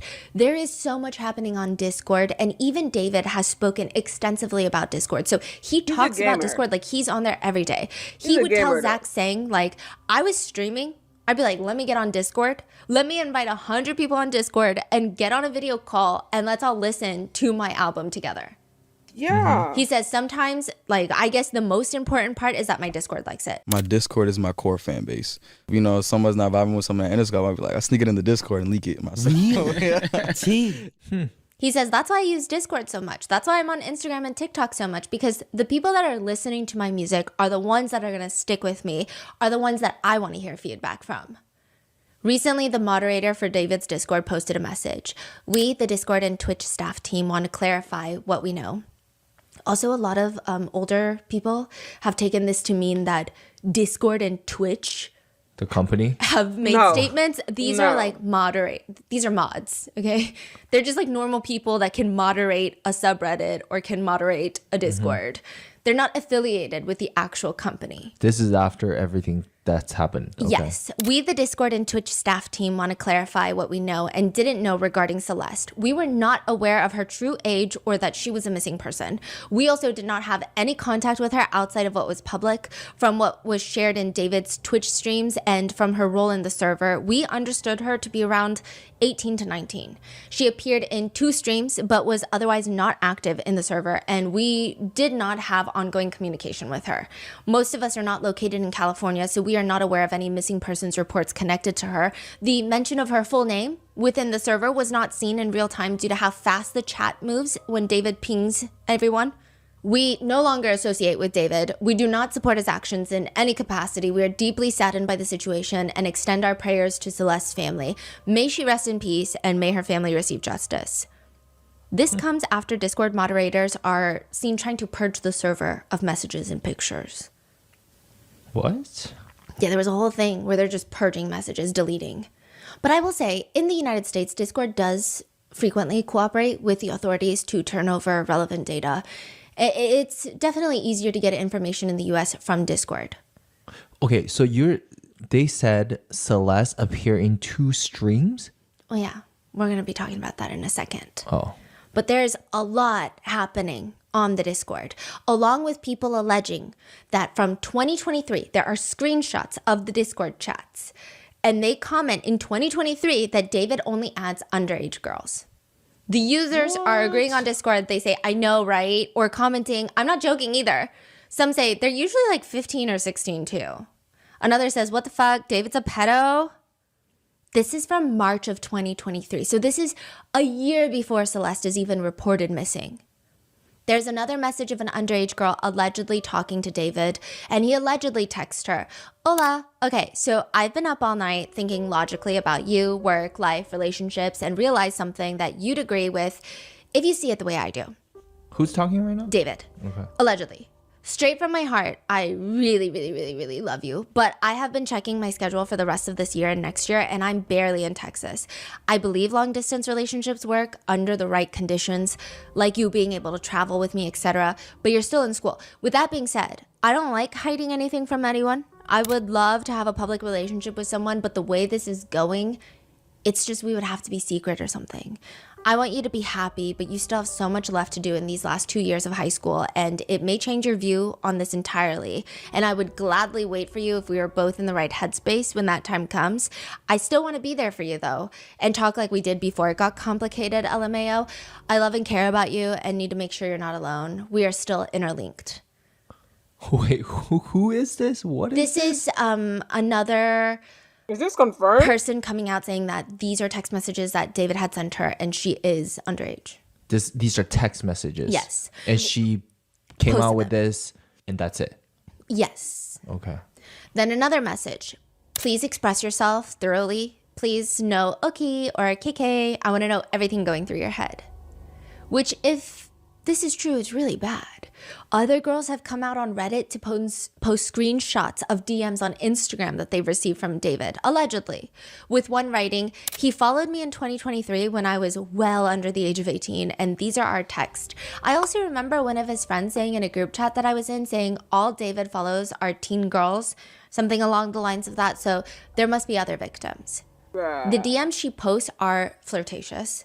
Wait, 2020, when? 2022? 2023. 2023, so 2 years ago. Yes. So David was 18. Yes. But she's saying she was well under the age of 18. Okay. So, I mean, if the rumors are true, he might have allegedly started talking to Celeste when she was 11. That's crazy, honestly. So it's not like he just turned 18 and she is about to turn 18 in 3 Yeah. months. She said she's well under the age of 18. Not like 17 turning 18 in a month type of situation. The DMs she posts are flirtatious. David's responding to her story saying, LMAO, I swear you're shorter than me. And she responds, nah, you're mad because I guess you're real height. No, you didn't. Let me find out you're like a... And then she responds, what you be wearing these days? It's giving Lil Uzi Vert. He says, stop. And he gets very excited when she tells him that she's going to see him perform and it's a must for her to attend his concert because he's literally on her phone case, which people comment, the way he texts. So I don't know. I'm inclined to believe, because I like to just believe when people are speaking out about someone, especially when they're in a position of power, especially when the people speaking out are allegedly children. It's vastly different text messages. Obviously, one of them is a much more serious message. So it makes sense that they have different cadences and different tones, but it's not so different where it doesn't seem like the same person. However, one thing to know about these DMs that I find very scary, if they're real, is the way he texts is like an underage girl. People believe this is his way of disarming children. He doesn't text like a love interest. He doesn't text like someone maybe older. He texts like an underage girl, like a fellow girlfriend. I don't know how to describe, like the stop. Like, let me find out. It just feels very girl to girl almost. I don't know. People were pointing it out that it's very interesting. Then there are just other questionable Discord chats that are being released. Screenshots of what appears to be David's account on Discord writing in the chat, gore over porn. I used to be addicted to watching gore videos. I love gore. But one of the more heavily talked about messages from Discord is August 15th, 2024. 4 months after Celeste is reported missing, 14 months before her body is found. Someone on the server writes, drop the song with the missing girl Celeste Rivas Hernandez. Yeah, which is apparently a demo that crazy. has leaked in December of 2023. So this is not a recent posting of a song. If that were the case, a lot of people would think that it's AI generated. Yeah. But this is 4 months before Celeste is reported missing. The lyrics read, so this is what it's like to not need weed to get me high. I love it when you hold me when you cry. Just because, be my Valentine, I want to make Cupid suicidal. These are the kind of thoughts that cross my mind just because I love you so much, I love you so much. Darling, I would love to ease your mind, but you only open up when you get high. If I had the money, I would buy us time just to get by, just to stay high. Oh, Celeste, the girl with my name tattooed on her chest. Smell her on my clothes like cigarettes. I hear her voice each time I take a breath. I'm obsessed. Oh, Celeste. Afraid you'll only love me when I'm undressed. But you look so damn gorgeous in that dress. Missing you so much, it makes me depressed, but I digress. I love you so much. Netizens are confused. He says Celeste has a tattoo of his name on her chest. Has that been confirmed? Speaking of unreleased songs, there is a video of David. It seems like he's playing a song for his Discord, which this seems to be one of the more verified unreleased songs. It seems like it was scrapped from his newest album. But in the beginning, you hear a girl's voice, almost like a voicemail, and she's saying, you were one of my best friends, and there's a lot of alcohol in my system right now, so you could just ignore all of this message because I miss you so much. Notable lyrics from that song include, nobody ever caught me, but I've spoken too soon. In the back of a police car, I forget whatever I knew. I ain't telling nothing. Do the same if they ask you about how you make me feel. I get so high, I forget what's real. Baby said she forgot me. Huh, do I need to come remind you? I try to give you all my sense. I even started drinking less, but I'm still so messed up in my head. Maybe I should try to settle for less. Maybe I should ask my mother for what's best. I don't even like it when you get undressed. Even when we're home alone, we don't ever have sex. I'm talking about how you make me feel. I get so high I forget what's real. I'm sorry, this is bullshit how you make me feel. I mean, are these just songs or do they all have a deeper meaning? I guess it really depends. Even David switches up his answers. In some interviews, he said, some artists are very particular about the way they make music, and if it didn't happen to them, then it's not a song. Music is such a universally understood language. Like, you could write about anything and somebody will understand it. Somebody will connect to it. The first couple songs I wrote were even about me. He says in an interview in 2023, if I'm watching someone, or even I'll see somebody else, I'll see somebody walking down the street at a parking meter, and I will plan out the rest of his entire life. And I become that guy for a day, and I write a song about him. I try to get every perspective I can, every possible perspective, every possible viewpoint. In a TikTok, he straight up writes, me writing love songs without ever literally experiencing love, tongue emoji, silly face emoji, goofy emoji. But then he also says, because I'm writing at this point about myself and my emotions and my vulnerability. And I wasn't doing that a lot last, couple projects because I was homeschooled. Yeah, I didn't have nothing to talk about like that. And people were asking me, how'd you write all these beautiful songs when you have no relationship? I was like, man, I'm a prophet, bro. I just spoke it into my own life. It was a prophetic thing that I was speaking about heartbreak and love and all these things I had never experienced before. But then I actually experienced them. And it's like, yo, I really said this about myself 2 years ago. Which is what people also are saying is kind of creepy. They were going through his songs and they were saying, what's happening now? It seems like he was planning it, fantasizing about it, speaking it into existence, predicting. Which would be crazy because, like I said, at the fucking right when this video started, I said, if he did this, it's extremely on the nose, aka very dumb, because it's so on the nose. Like, I feel like even a dumb murderer wouldn't do something as on the nose as this, because it's so linked to his music. Like, you know what I'm saying? I feel like, I don't know, it's just too on the nose. That's another, this thing being so on the nose and the fact that he hasn't been arrested are my only 2 points where I'm like, because yeah, like, it's just too much. It's too many coincidences to the point where it's almost cartoonish. Is what I feel like. So yeah, I again, if he didn't do it, okay, but it will never excuse the fact that if this whole Celeste thing is real and he's been talking to underage girl, he's a fucking weirdo. Like, that alone should get him like extremely side-eyed, because what the fuck are you doing at your big age talking to underage girl? Like, you fucking creep. Again, it would be different if it was we're talking about a girl who's like 18 or about to be 18, because it's 20. So, 17, 20, it's not the end of the world. 16, 20, I'm starting to be uncomfortable. 15, 20, I'm like, bitch, what the fuck do you even have in common? 14, 20 is like, yeah, okay, whatever. Fucking creep, and, as go on and so on. So, like, if it's real that he started talking to her when she was 11, the other thing that I can think of is on Discord, you don't necessarily know the age of the people you interact with. Like, I've been in so many Discords since the pandemic, because I play video games. So I've been in many different Discord. I have so many Discord server. That's the reason why my Discord is permanently on status busy. I'm in 10 billion fucking Discord server.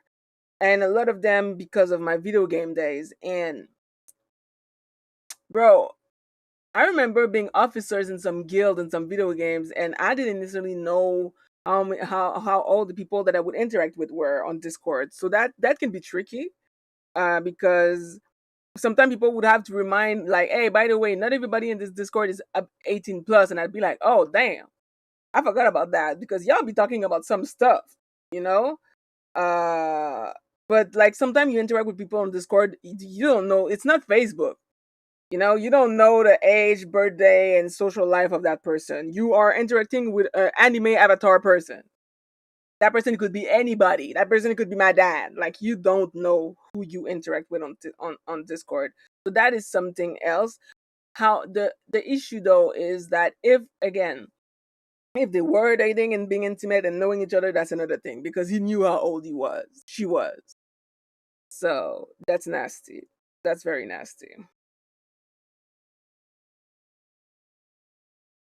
Does Stephanie Soo make so many faces to emphasize what she's saying? I mean, yeah, it's good to have an expressive face. Like a 4 or 5 years age difference. Yeah, I mean, it's weird. It's weird. Like, if you're at 20, why are you talking to a young girl like that? Like, you're fucking weird. Like, I'm judging. It's very, very weird. Very fucking. I'm saying it's too early because the case is still in discovery phase, but how does his defense attorney defend him, though? Because so far, everything is circumstantial. Nothing is confirmed, at least to us, the public. So far, most of these are internet theory at this point, because she started the video with what we kind of knew, and now she's at the portion where she's telling us about all the internet theories. There's a lot of things that haven't been confirmed. The only thing that's been confirmed is who the victim is. That's it. That's all that has been confirmed. Even the way the body was found hasn't been fully confirmed.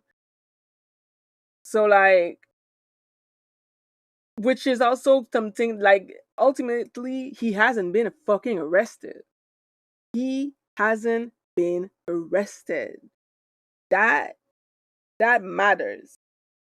That matters a lot, because again, he's a black man. So, like, I don't know. It's just, he's a busy young artist. I just feel like this is a lot. And apparently the car has been like there for 3 weeks.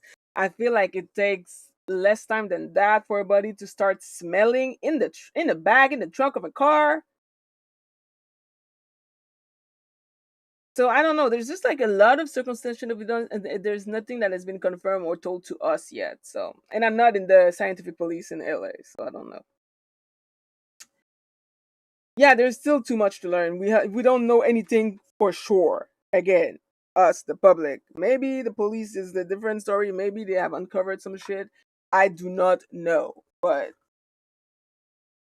right now, most of these things are dead-ass speculation and internet theory. So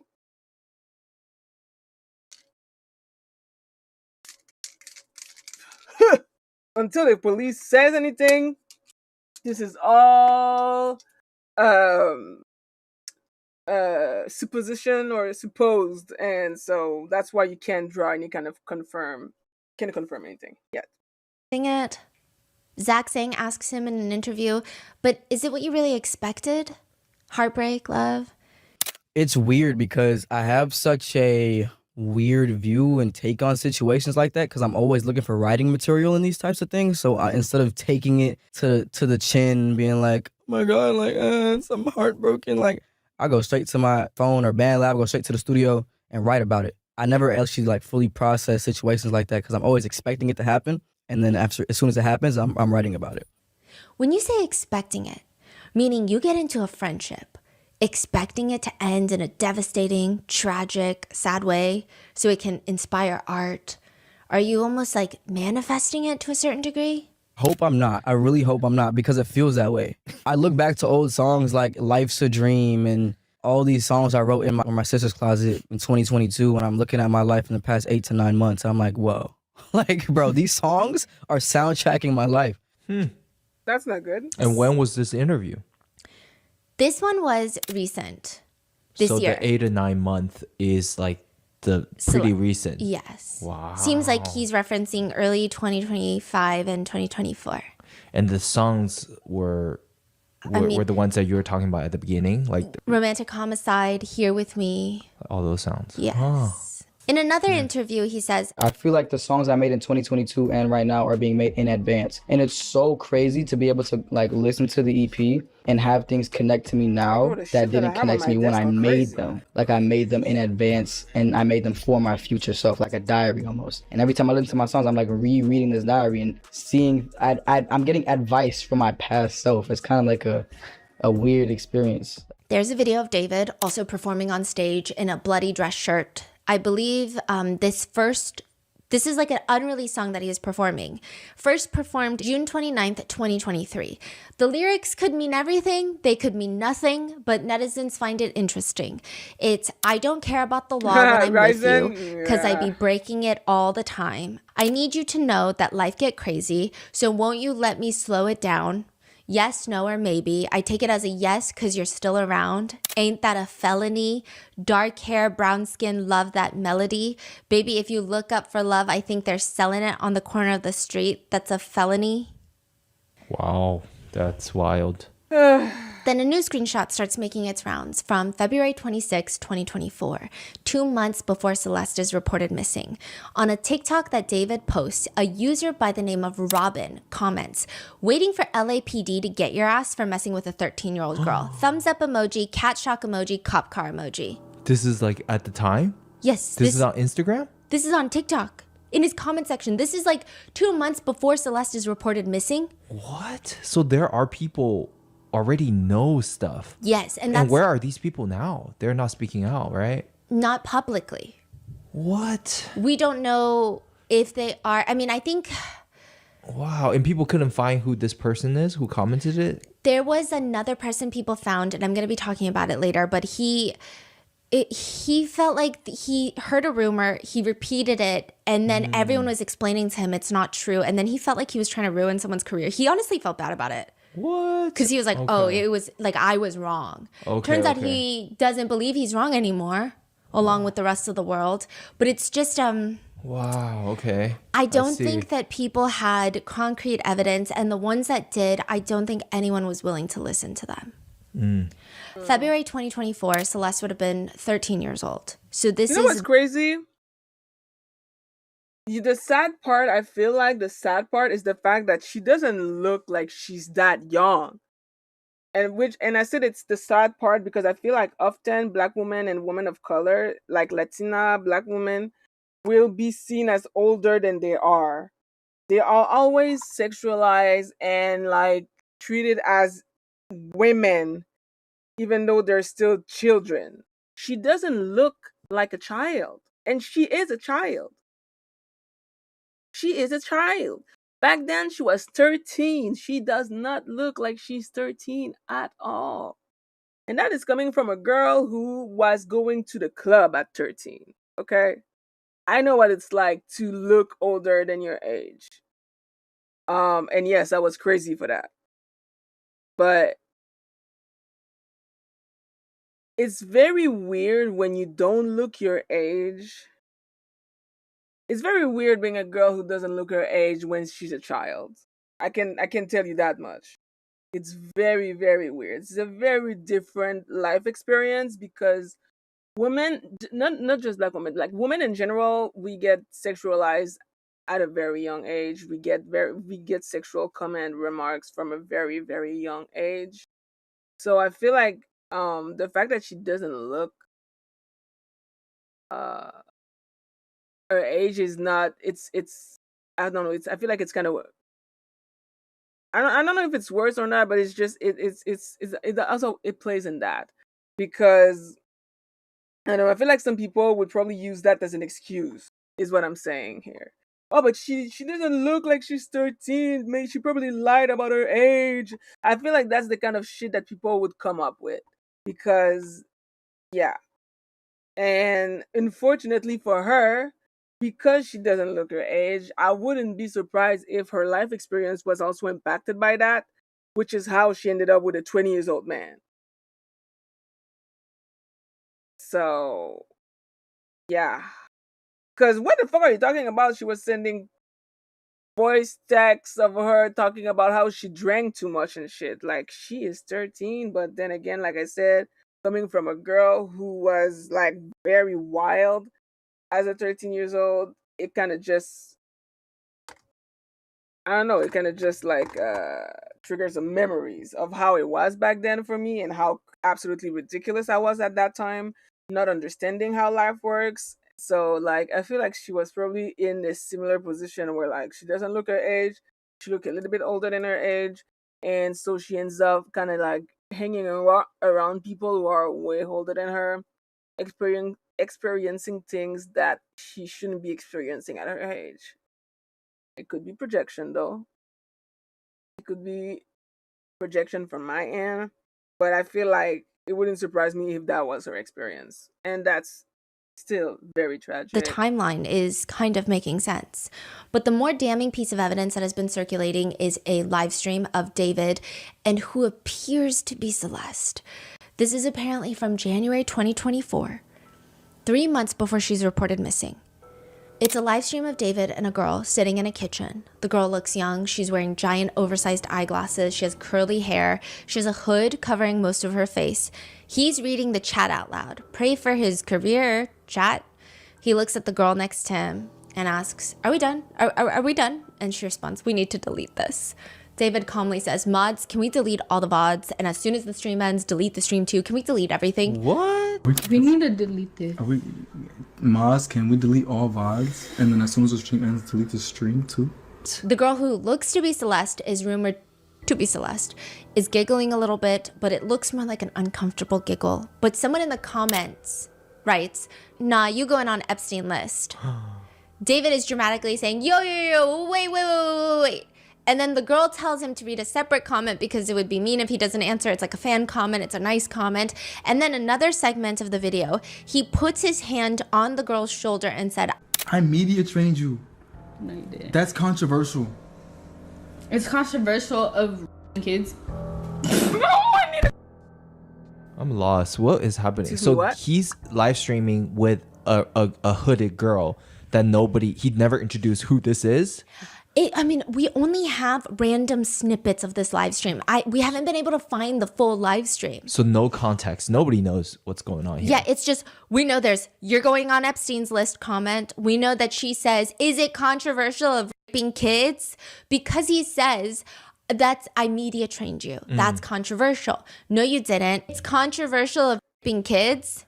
So she's basically calling him out saying, "No, you are controversial for raping kids." Basically, that's what the internet is insinuating and gathering from this live stream. She starts covering her mouth and laughing, and both of them decide they're going to get off the stream. And David ends with, delete everything, everything goes. Really good. Okay, It's been a good one. Bye. Bye, guys. Mwah, mwah, mwah, mwah, mwah. Oh my. Delete everything. Delete everything. Everything goes. And the stream ends, which feels like evidence enough that something bad is happening. And there are other sightings of what appears to be David and Celeste together, like one where he's seen with a girl wearing a Gap hoodie. Celeste's missing child poster is her wearing a Gap hoodie, the same Gap hoodie. Then video snippets of David bringing a girl to other streamers' houses. And she introduced herself as Celeste. Hi, how are you? Celeste. I've been chilling, just vibing. She's like shaking Jason DeWeen's hand, and she's like, "I'm Celeste," right? Hold on, okay? There are other videos of her being pulled in backstage at a concert wearing pink leggings. So now people are like, why haven't the authorities arrested him yet? Well, for one, this makes things much trickier because now there are 2 Celestes. In David's life, there are 2 girls named Celeste. One of them was found dead in his trunk. The other one is very much alive, and she is not a minor. She's an adult. She's around the same, I think a year or 2 older than him. And she has even changed her Instagram bio to a different Celeste. That's it, a different Celeste, literally, quote. She has not made any public statements. She has not come out to say David is innocent. He doesn't know the other Celeste. It's me all along. I'm the Celeste that he's been dating since 2021 or 2022 or whenever. But there are 2 Celestes. Oh, shit. And they were dating? That's what it seems like, or at least they're together a lot. There's lots of theories about these 2 Celestes. And so every single piece of media, every single picture, every single video, it's the comment section are just netizens fighting of which Celeste it is because it's so hard to tell. I will say with this live stream where she says, "Is it controversial raping kids?"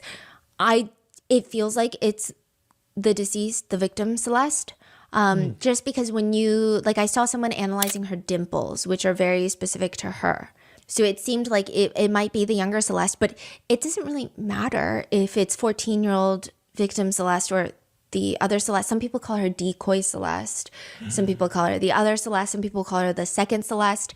Either way, it's just a weird situation. Even if it's either of them, it's bad. It's the fact that she said, right? Yes. Is it controversial to kids? Like, so it's either, hey, I wonder if she was referencing the comment that says that he was going on the Epstein list, or if she was talking about him raping kids.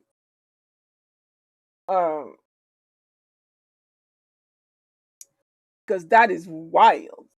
That is wild. That's like a really wild thing to say in general. Like, you don't say things like that. So, wow. Allegedly, this is what people are gathering. It's either, hey, you did this to me, is that controversial? Or it's, hey, you did this to kids, is that controversial? Which, either way, it's a very weird live stream that is very suspicious. So now there are pretty much confirmed 2 Celeste, who by most netizen opinion, they look similar. And what's even weirder is that there have been, and I'm going to break this down later, there have been, it's not confirmed, but I will say general consensus, general opinion. There's like, okay, some pictures, generally, people think it's the victim Celeste. Some pictures and videos, people are kind of all in agreement that it's the other Celeste. So there's everyone's sorting these media files of screenshots and pictures and videos into which Celeste is it? Which one, right? But this is where it gets confusing. Both of them wear the same things, and people find that very weird. For example, the other Celeste has been allegedly pictured wearing the same exact Gap hoodie. I don't know if it's the same one as in one of one, but it's the same color, same look. wow. So I can see the conspiracy behind that. Yes. Okay. Because also another thing, right? The Celeste, it's just so tricky. The other Celeste is allegedly the one that David would bring to events with him. And she would introduce herself as Celeste because that's her name. And remember how I mentioned she would go to live streamers' houses? Jason DeWeen is a name that has been popping up. He's like a live streamer. And he had to clarify later that the Celeste that he met at the FaZe Clan house was not the one that was found in his trunk. It was this Celeste, who is of age. The girl that I met named Celeste at the FaZe house is not the same Celeste that was killed. And it seems like this Celeste has actually met a lot of people and has been out publicly with David. And so even the Discord mods, they were saying we were all under the impression that she was 18 or 19. So now people are like, wait, are they talking about the other Celeste? Or are they saying that they thought younger Celeste was older? Because the police have confirmed that the younger Celeste did have multiple fake IDs, which she would use to get into establishments that were 18 and up. So there are anecdotes online. I knew it. Oh no, she was like that. Damn it, baby girl. Been there, done that. I didn't have fake ID though, because I didn't need that shit. I feel like I've had the same face for the past fucking 15 years of my damn life. So like, I did not need that shit back then. I didn't need fake ID. But I'm not surprised that she would have fake ID though. Again, like I said, she doesn't look her age. She looks older than her age. She looks like the kind of girl who would end up having a very different life experience because she looks older than her age. Which is why she ends up hanging around 20 years old man. Again, pulling from my personal life experience, I wouldn't be surprised by that. It just confirmed this even more now that I learned that she had fake IDs too. This girl was living a life that she was not supposed to live at her age because she looks older. Sad, really. That are saying, I think that I met the younger Celeste, but I don't know because we were in a place where you had to be 18 and up to get in. So I assume she was not, but I don't know.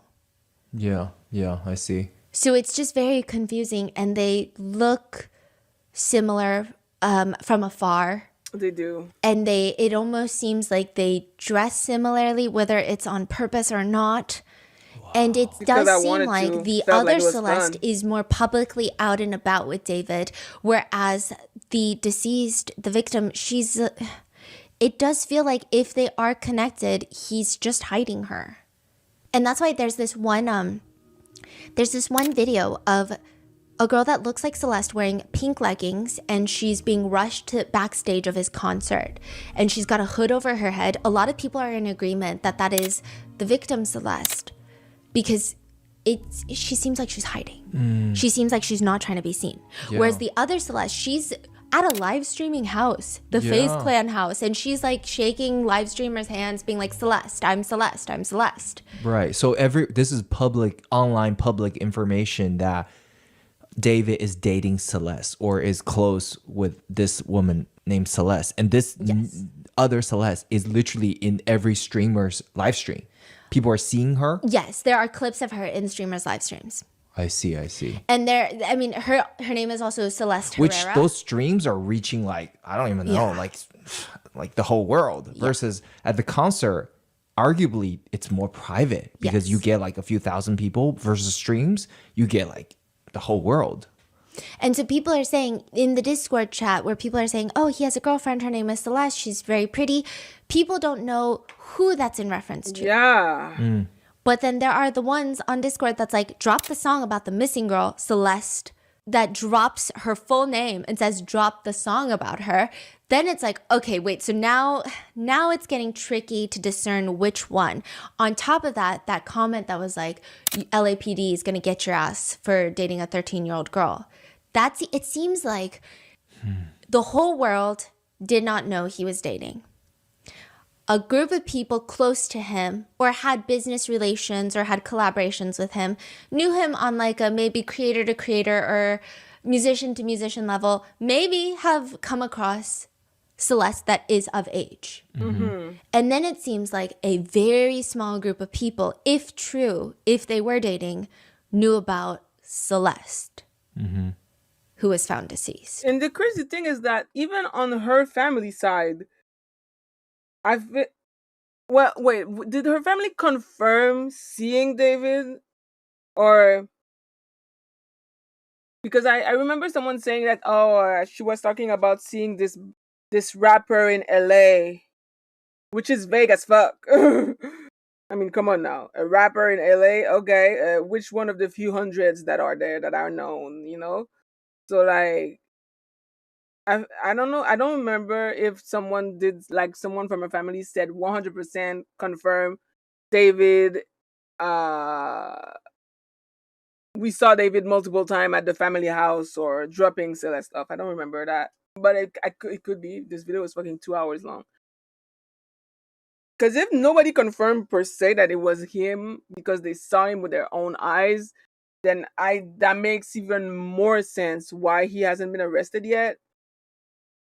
And yeah, there's like a lot of, because the appearance of this other Celeste is crazy to me. Like, of course she fucking said that in the last 10 minutes of this fucking video. Oh, by the way, there's another Celeste. Because I know she did say, oh yeah, there's another Celeste, but we're going to talk about that later. I was not expecting that. I was not expecting another Celeste that looks just like the main Celeste, the 13th Celeste. That with who... Yeah. I feel like the other Celeste is probably why he hasn't been arrested yet, most likely. But personally speaking, if I was the other Celeste, I would have come out a long ass time ago telling my truth and explaining stuff like, okay guys, by the way, hi, I'm Celeste. I am not 13 years old. I am not underage. I am very much grown. And I've been friend or dating David for the past, on and off for the past few years. And you know, I would make a fucking video. The fact that she just made her Instagram private and went silent is not good. It's not good at all. Cause like, why aren't you, if he didn't do anything, why aren't you defending your friend? That gives me pause. Because if he's innocent and she never cleared his name, you are a bad friend and a bad person-ish. Unless she's scared of the backlash or whatever. But still, I feel like if you really are friend with him and you know that he's innocent, possibly because again he hasn't been charged yet, officially speaking, he hasn't been charged and or convicted. Why don't you make a fucking statement? Say something. But if she is silent, that's not good. That's not good at all. No. So it just makes it very tricky. And there is a question of, again, what are the odds that he's connected to two Celestes that look similar, that both wear Gap hoodies, that both like to wear specific glasses and dress specifically? Or is this intentional? Is there any other, not girlfriend or any other woman or any... that looks similar? Or just anyone else he's allegedly dated in this period? Is there other girlfriends or... There is one friend who was spotted out with him publicly frequently, and she had to make a statement saying that she doesn't want to talk. She'll talk when she is ready, and there's just a lot going on. But people point out that she also has very curly hair and looks like Celeste. So it's just like netizens are confused.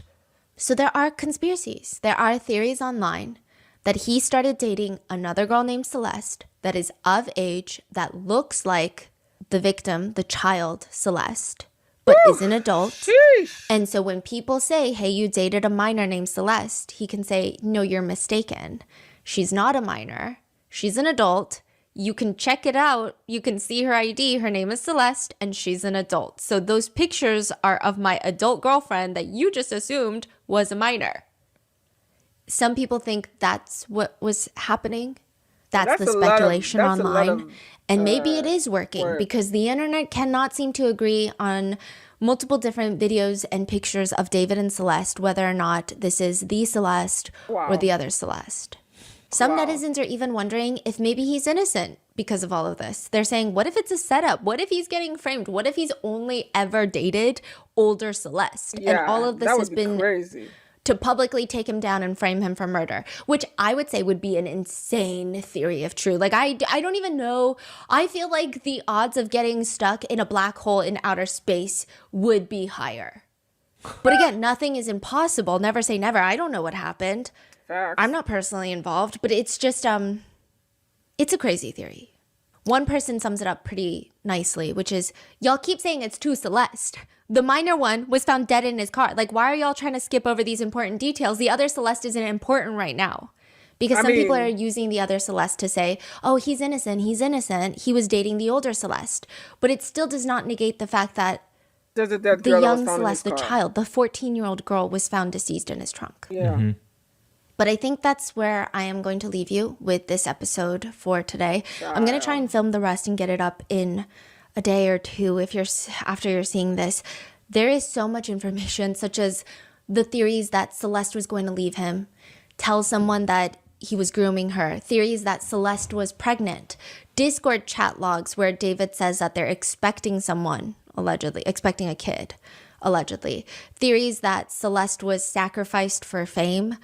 Just a lot of theories ranging from wholly unrealistic to plausible, and all the songs and lyrics that have been dissected and analyzed that netizens have used to support or deny those theories, because all of his songs have been analyzed, are going to be in the next video, along with netizens being upset with Celeste's family and why David hasn't been arrested yet. All of that's going to be covered, and I'm going to try to get that up for you ASAP. So with that being said, stay safe, and I will see you in the next one.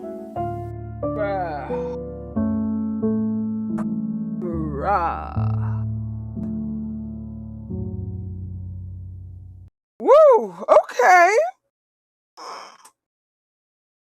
Oh my god.